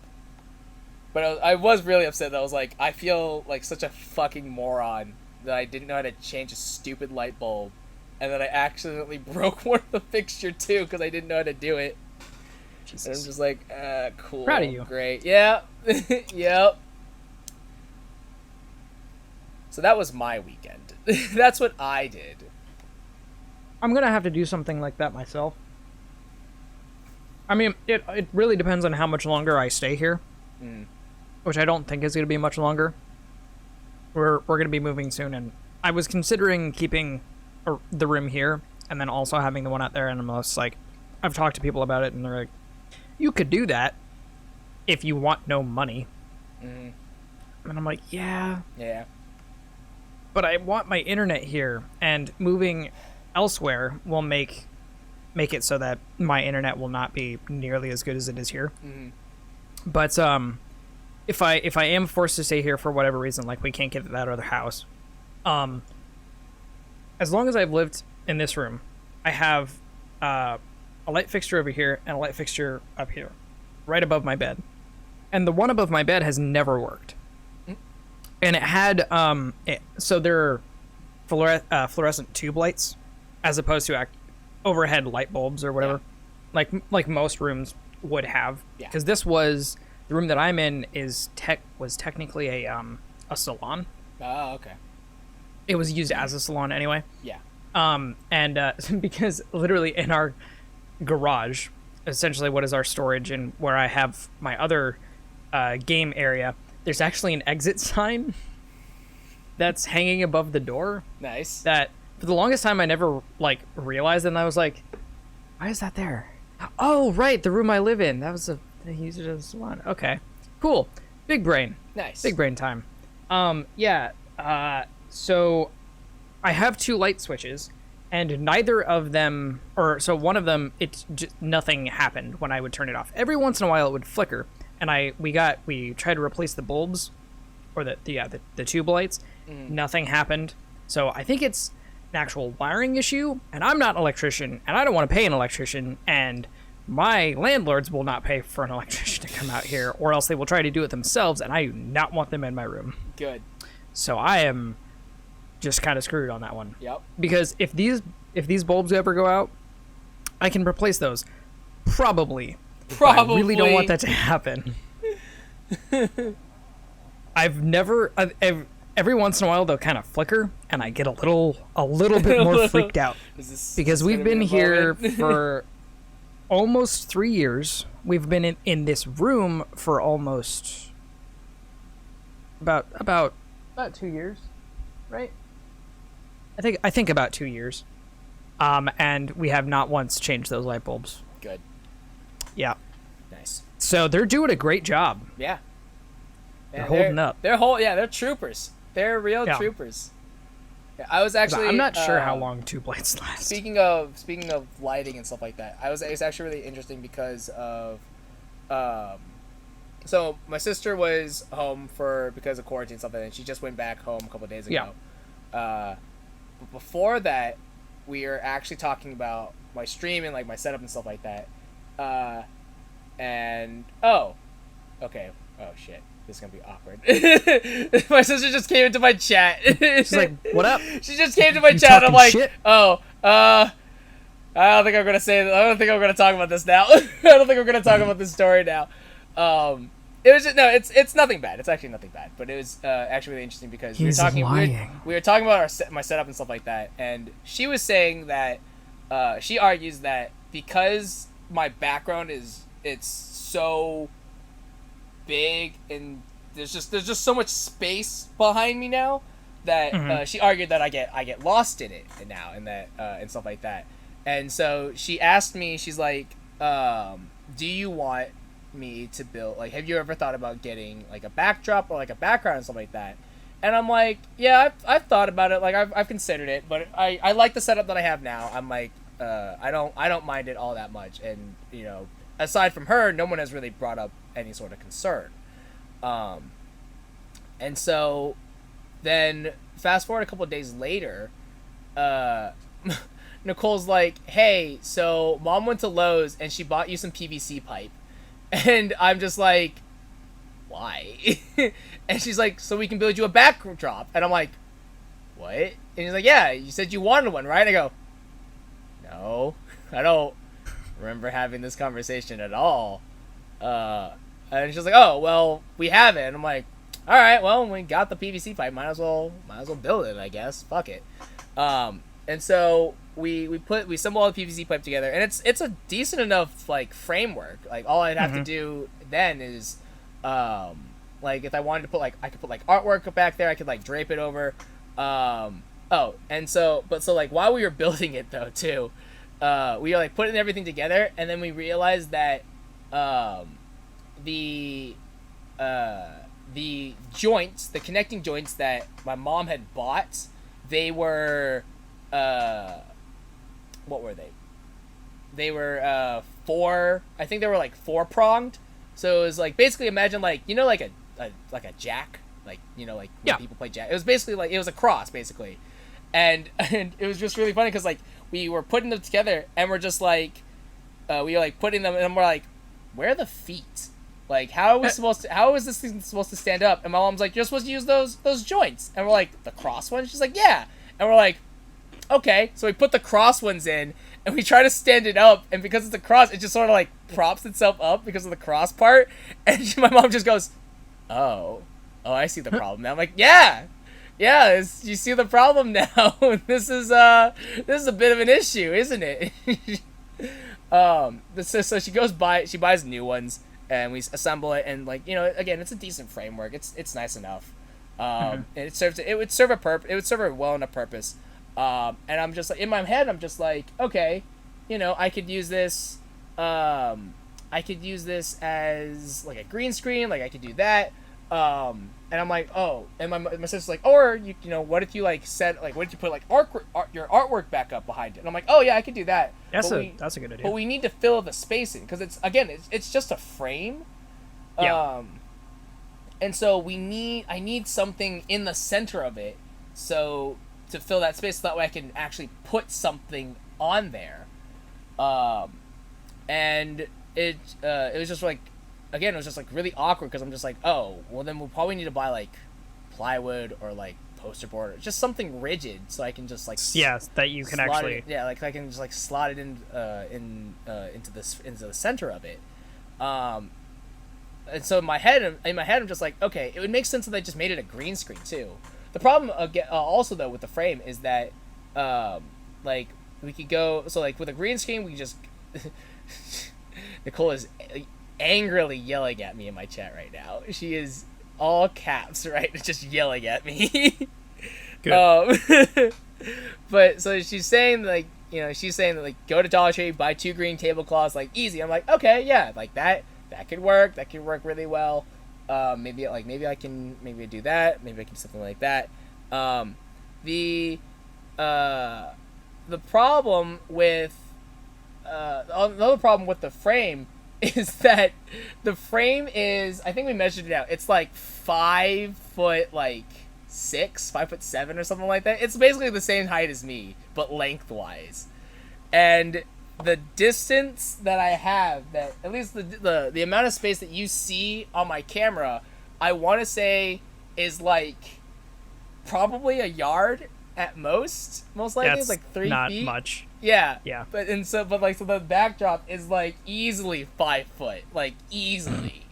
And I'm just like, this thing, it's just so long, and I'm like, oh fuck. Like I don't know. Like we're gonna have to saw some of the PVC off in order to fit it in, and I'm just like, oh, this is so awkward. But so yeah, now in my living room, I just have this frame of PVC pipe sitting in my living room because I'm just like, again, I could use it, but at the same time I'm like, I don't know if I want to use it, and I'm like, it's just here now, and I'm like, I am unsure what to do with it now. But it's currently sitting in my living room, and I'm like, maybe I'll use it, maybe I won't. I don't know yet. Cause I mean, like, I don't know, like I like my background right now. Like, yeah, it looks kind of shitty, but like, yeah. I like the colored lights that I put in and stuff like that. And I mean, if I do use the background, then it's like, well, I don't have a use for the colored lights anymore, which is a little disappointing. But at the same time, I'm just kind of like, in my head, I'm like, I wonder if I could use the lights to my advantage. Because what I'm thinking is, maybe if I can somehow frame it correctly, I might be able to have the lights cast down on top of the background to like light that up, or maybe I go by like flood spotlights and I'll put the color changing light bulbs in there, and I'll have it shine up behind in front of the frame to like light up the background. So I have thought about that, but I'm like, I might need to buy some other stuff to do that, but I don't know yet. So that's where I'm at. I definitely want to get myself a backdrop, because just having my, bed with Emily sitting on it for the most part, isn't like, doesn't look professional, and sometimes, she doesn't want to be on camera, and I totally understand that. It's just like, yeah. I already barely have any room to be where I am. Like, between me and what's behind me, there's about a foot of space, which is not ideal. So I mean, that's one of the bigger reasons that moving would be really nice, because the place that we're looking at is a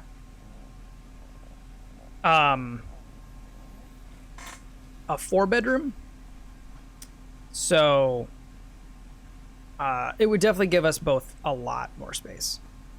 I would be able to have a dedicated stream room and whatnot. So I would like to get one.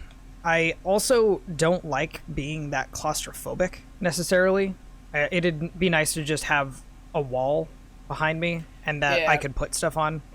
But that's far enough behind. Yeah, that is a problem that I am running into. Like, when we moved the frame downstairs to like see how it would fit, and it is a little awkward because it's like, despite how it looks, like there is a lot of space behind me, but because of this light right here, there actually isn't. Like, if I put the backdrop behind me, I would actually want to cover up this giant lamp, because this is annoying. Like, I'll be real. Yeah. This thing is annoying. And so, like, Nicole argues that we could put it behind the lamp, but I'm like, but I want to hide the lamp. The problem with that is that if we hide the lamp, that actually does not leave a whole lot of space between my desk and the background, actually. Like, I think if my chair is, like, right at the edge of this lamp, that's probably, like, I would say, like, 2.5 feet of space. Like, there is not a lot of room, surprisingly enough. And so I'm like, if I was going to use the backdrop, I need to get rid of this lamp first. But it is hardwired into my ceiling, and so I can't get rid of it. And I'm like, fuck. So, yeah. It's just like awkward, because like, if I use the backdrop, I won't have enough space, and I want to cover the lamp because the lamp is annoying. Also, just I keep the amount of times that I've gotten out of my chair and almost just stabbed my eye into the corner of the lamp, is I'm surprised I'm not blind yet, honestly. I'm surprised. There was actually a moment, I remember I forget what I was doing. I was doing something, and I was like really concentrated, and I think I was playing something. But I was like playing something, and I got really heated, and I won. What I was doing, I won. I remember I cheered, and I turned around, and I ran straight into the lamp, and I was just like, mother fuck. Like, it was like, like the cartoon, like they run into like the gong, you hear the gong noise. That's exactly what happened. Like, the sound and everything. I ran face first, and all you hear is dung, and I'm like, ah. I remember I immediately sat back down. I'm just like, oh god. I'm not. It was like literally I was in a cartoon. I was so much pain, but I was like so happy because whatever I was doing, I did it. But I was in so much pain. I was like, I fucking hate this thing so much. I want to die. Like, I want to die so bad. Yeah, I have chats have asked me if I put like rubber stoppers or like pool noodles. I'm like, I've thought about it, but again, that's just more of an eyesore. Like, it's already, like, an eyesore in itself, and, like, putting other stuff on it to, like, baby-proof it is just, like, it's so annoying. Makes you feel a lot more stupid. Yeah. There was actually... You have to baby-proof your own shit. Yeah. When I was younger, actually, I wore a necklace, and it was like a little seashell that I found just one day, and I cleaned it, and I put it as a necklace. And nice. There was one day that I was... this is like so embarrassing to say, and it sounds so dumb when I say it out loud. But I remember I was home alone. I was jamming out to music. I was just like dancing. This was back in like, I want to say like early 2000s, something like that. It was like early 2000s, and I was listening. I remember specifically what I was listening to. Because it was "Let's Get It Started" by the Black Eyed Peas is what I was jamming out to. Okay. It's "Get It Started" or the other one? It's "Get It Started," yeah. Okay. Because there's two versions. There is? Yeah. Okay. Probably the original one. The one that's like... Do you know about the other one? No. Okay. No. It's the one that's like let's get it started and how let's get it started in here. It's that one. Yeah. It's that one. Yeah, there's another version of that song. Well, by the Black Eyed Peas. Okay, well I don't know that I just version. don't want to say it right. on a recording. All right, well I don't know that version, so that doesn't matter to me. But so I was listening to that, I was jamming to that, and there's a line in the song that it's like God, what was it? It's like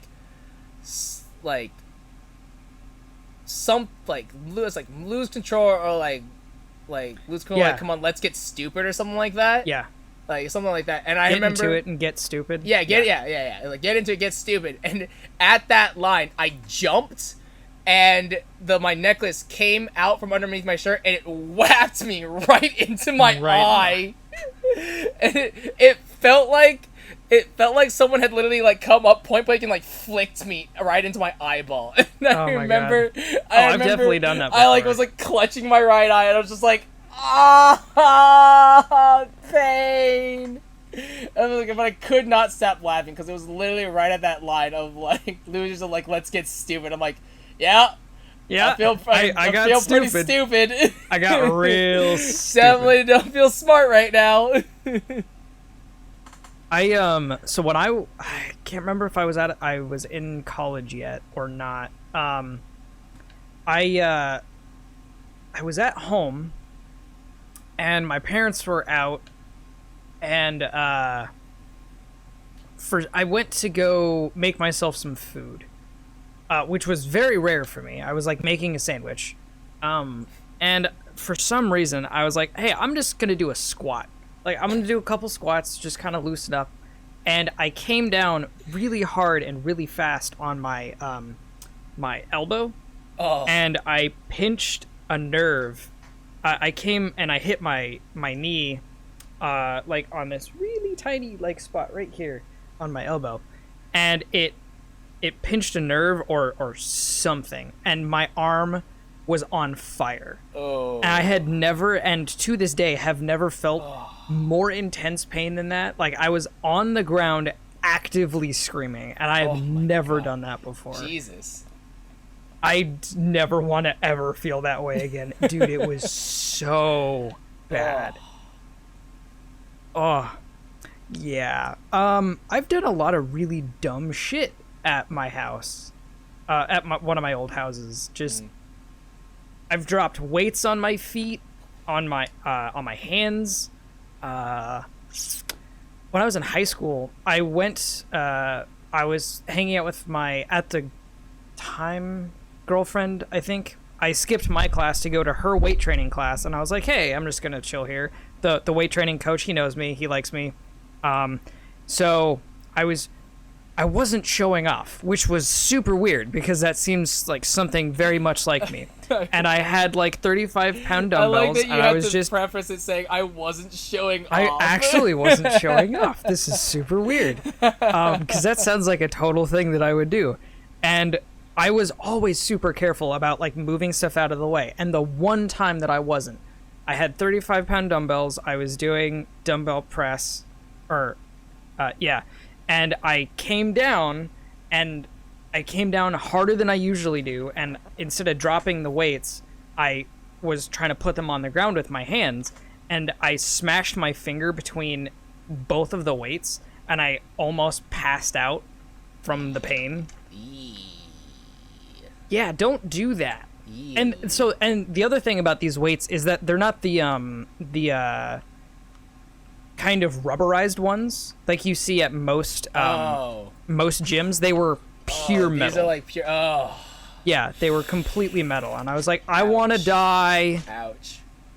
I think I've told these two stories beforehand of the time that I ripped my pants at school, and then I went home, changed pants, and I was reenacting, and I ripped my pants again. I've told that story before. I think I've also told the story of tennis practice. I was playing a doubles match, and literally my opponent served, and it was I watched the ball fly out of the box, like past the service box. So it was already out, and I went to go dodge it, and literally as I moved out of the way, I watched it curve right toward me and right into my genitals. And it was just like, it was like probably easily like a 20-mile-per-hour serve, and it was just point blank right into my crotch. Right. And I was just, serve is going to be more than 20 miles an hour. Yeah. Oh no, it was probably faster, but that's just it felt like I was hit by like I don't even know. Like someone just 100% just punched me from 0 to 60. Like, oh my god. And it was just I jumped out of the way too to try and dodge it, and it curved in, and it was just I was on the ground. I was just like, I'm pretty like I remember being on the ground, and my partner asked me, he's like, "Are you okay?" And all I went was, like it just squeaked out a response. So I'm like, oh god, kill me now. There's no god. Oh, that's great. Oh man. Yeah, good times. Good times. I can't think of. I'm trying to think of like other times where I've like either like severely hurt myself or like had like a near-death experience, and I can't really think of many. I can think of one actually. When I was younger, I was at summer camp, and I remember this one time at band camp. Yeah, actually, okay. So that reminds me of another story. Actually, that reminds me of another story. But there was one time when I was younger, and Nicole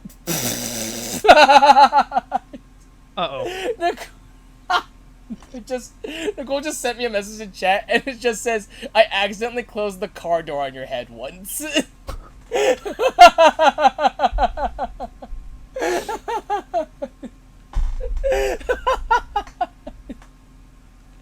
I know so many people that have closed their thumbs in the car door. My sister did it. I've done that. I don't know how you do that. I've slammed the door on my hand once before. I've done that.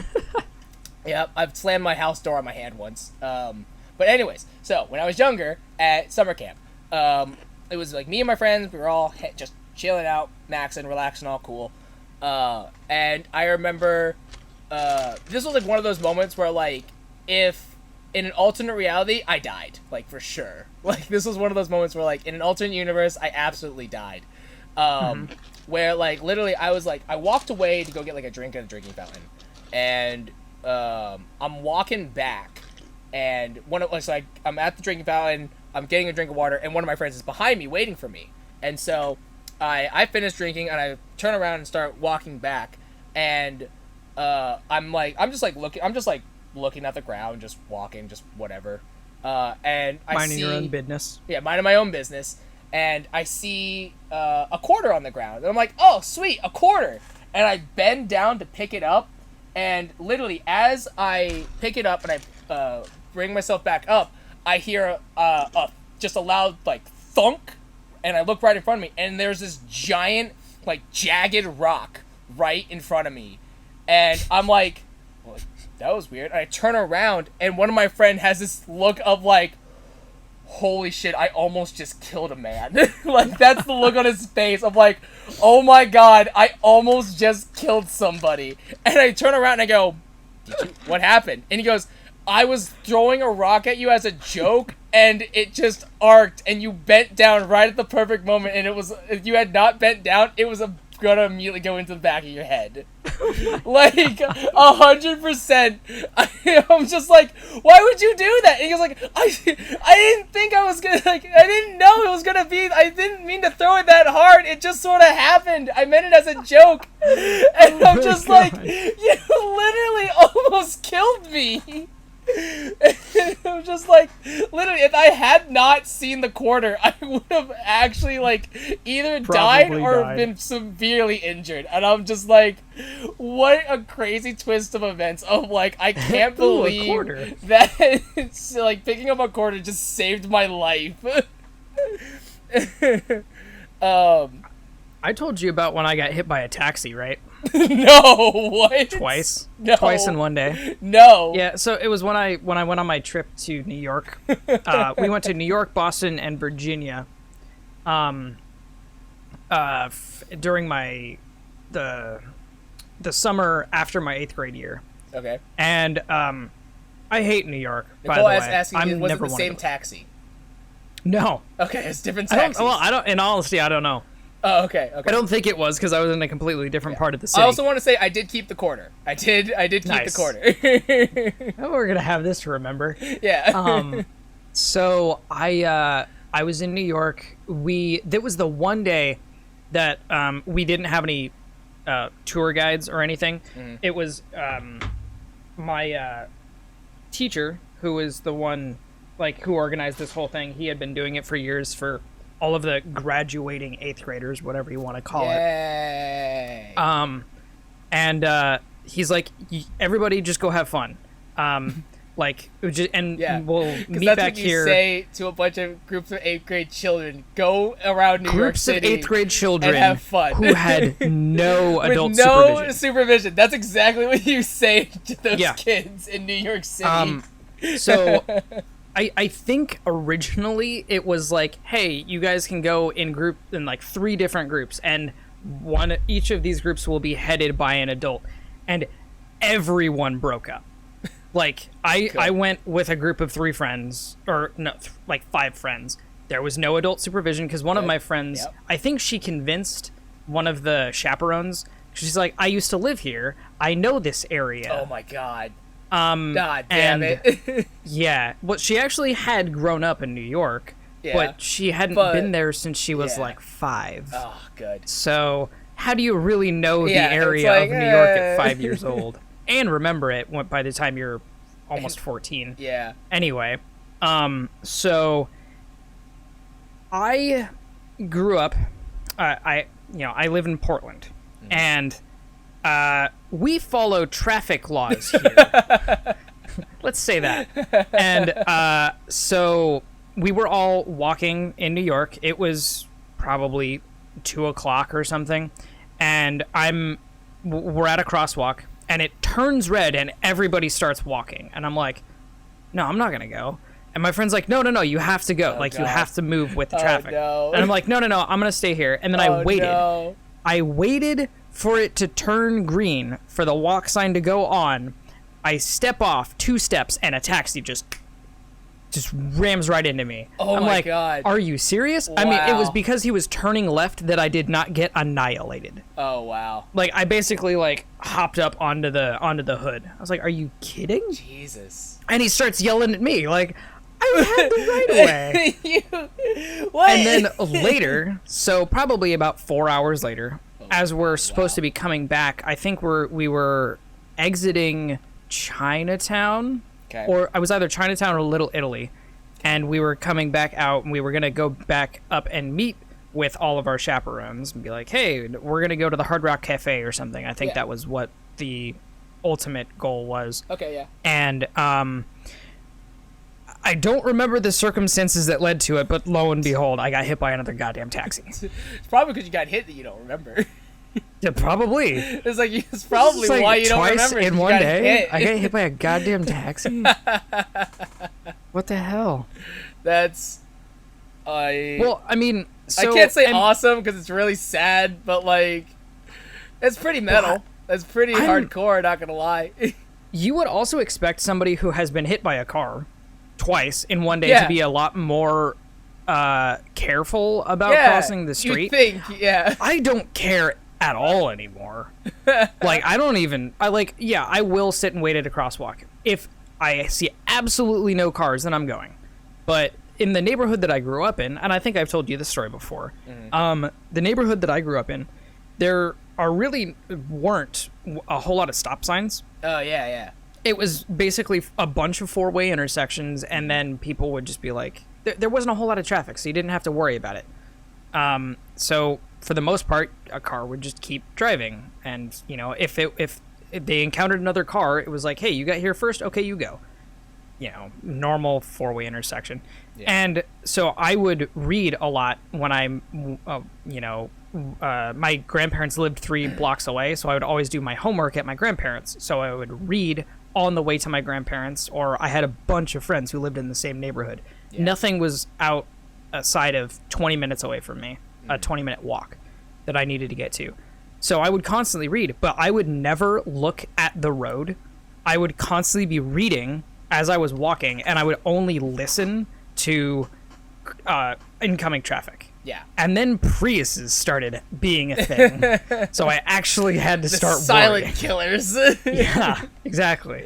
But yeah, it's like to this day, if I'm ever in that neighborhood and I'm reading, which is not very often, but it has happened before. It's just like, I will just be walking down the street, just listening for cars.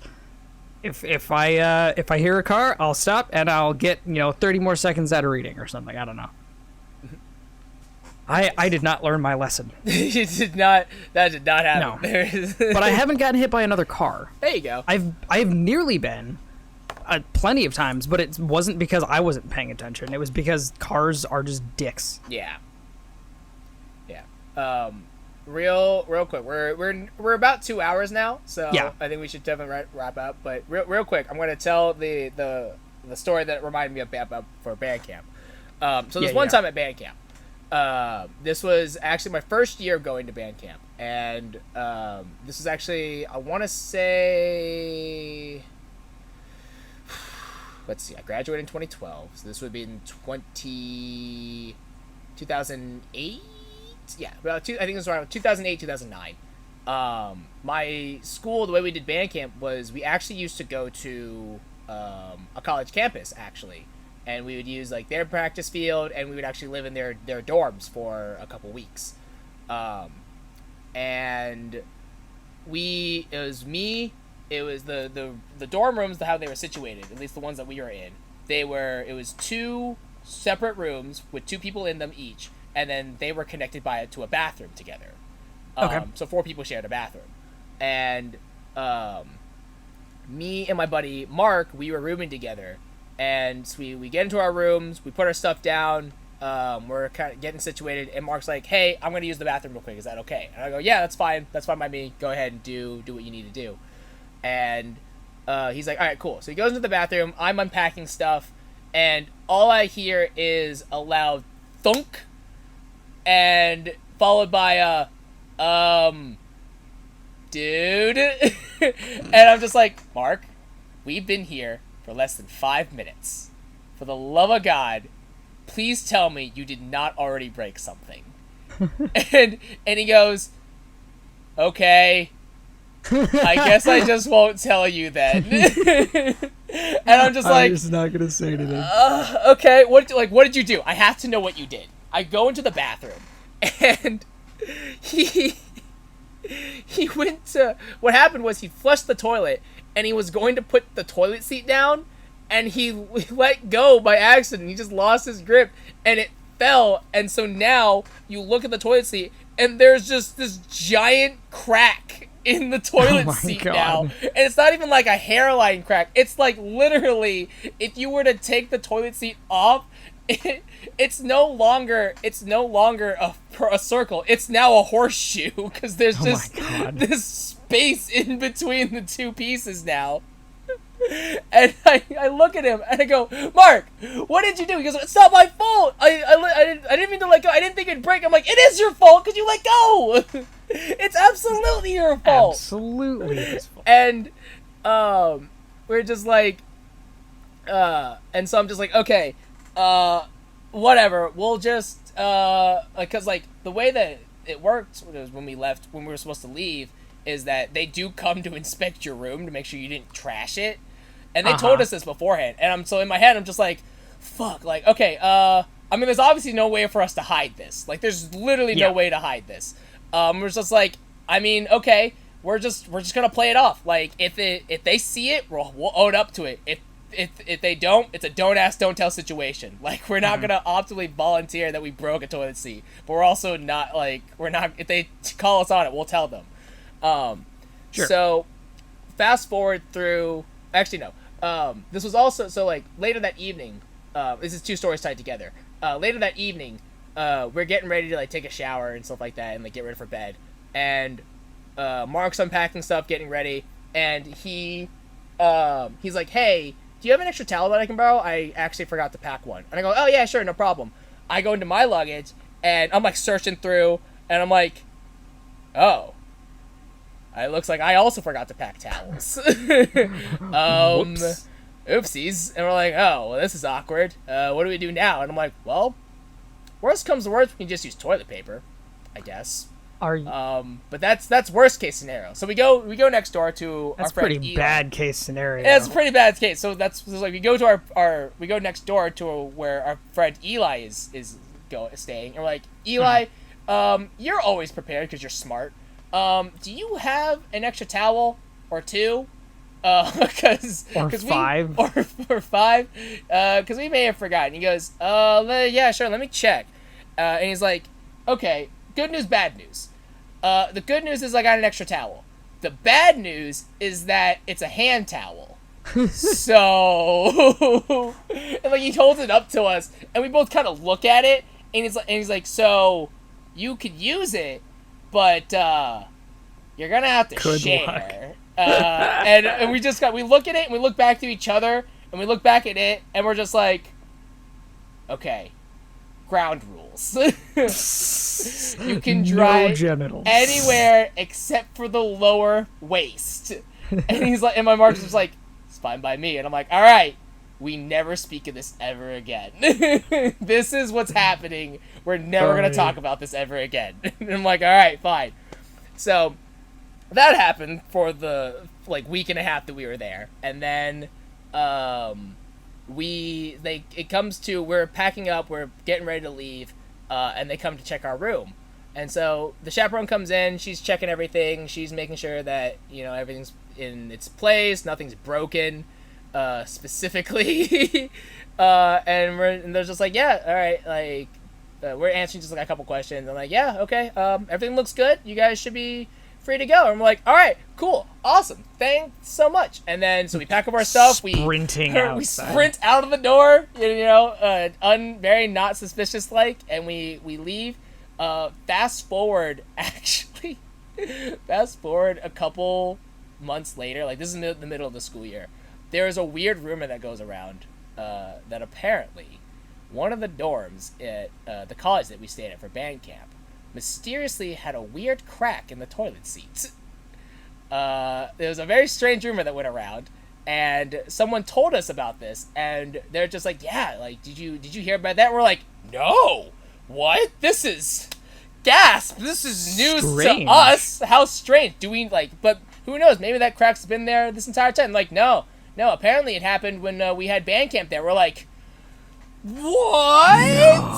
No. Who would do such a thing? Like, who could do such a thing? And to this day, I don't think anybody knows that it was us. Well, now they do. Now they do. But to this day, like, up to this day, no one knew. And it was just like a weird rumor that people had heard about. You just sold yourself out. Nope. Yeah, congrats, kid. You played yourself. FBI busts in and starts arresting me. Good job. Well, I think on that note, guys, I think that's going to be a pretty good place for us to stop for the C+ Podcast. So thank you guys so much for listening on Hex and I's stories and stuff like that. Like I said, if you want to catch the full edited version of both, not just looking at me, you can go and check that out up on YouTube. It should be, I'll be able to put this out probably either Tuesday or Wednesday, so be on the lookout for that if you want to rewatch and listen to our other episodes as well. But yeah, my name has been Shogun Shin. That's been Hex Ginkgo, and we'll see you next time. Bye, everybody.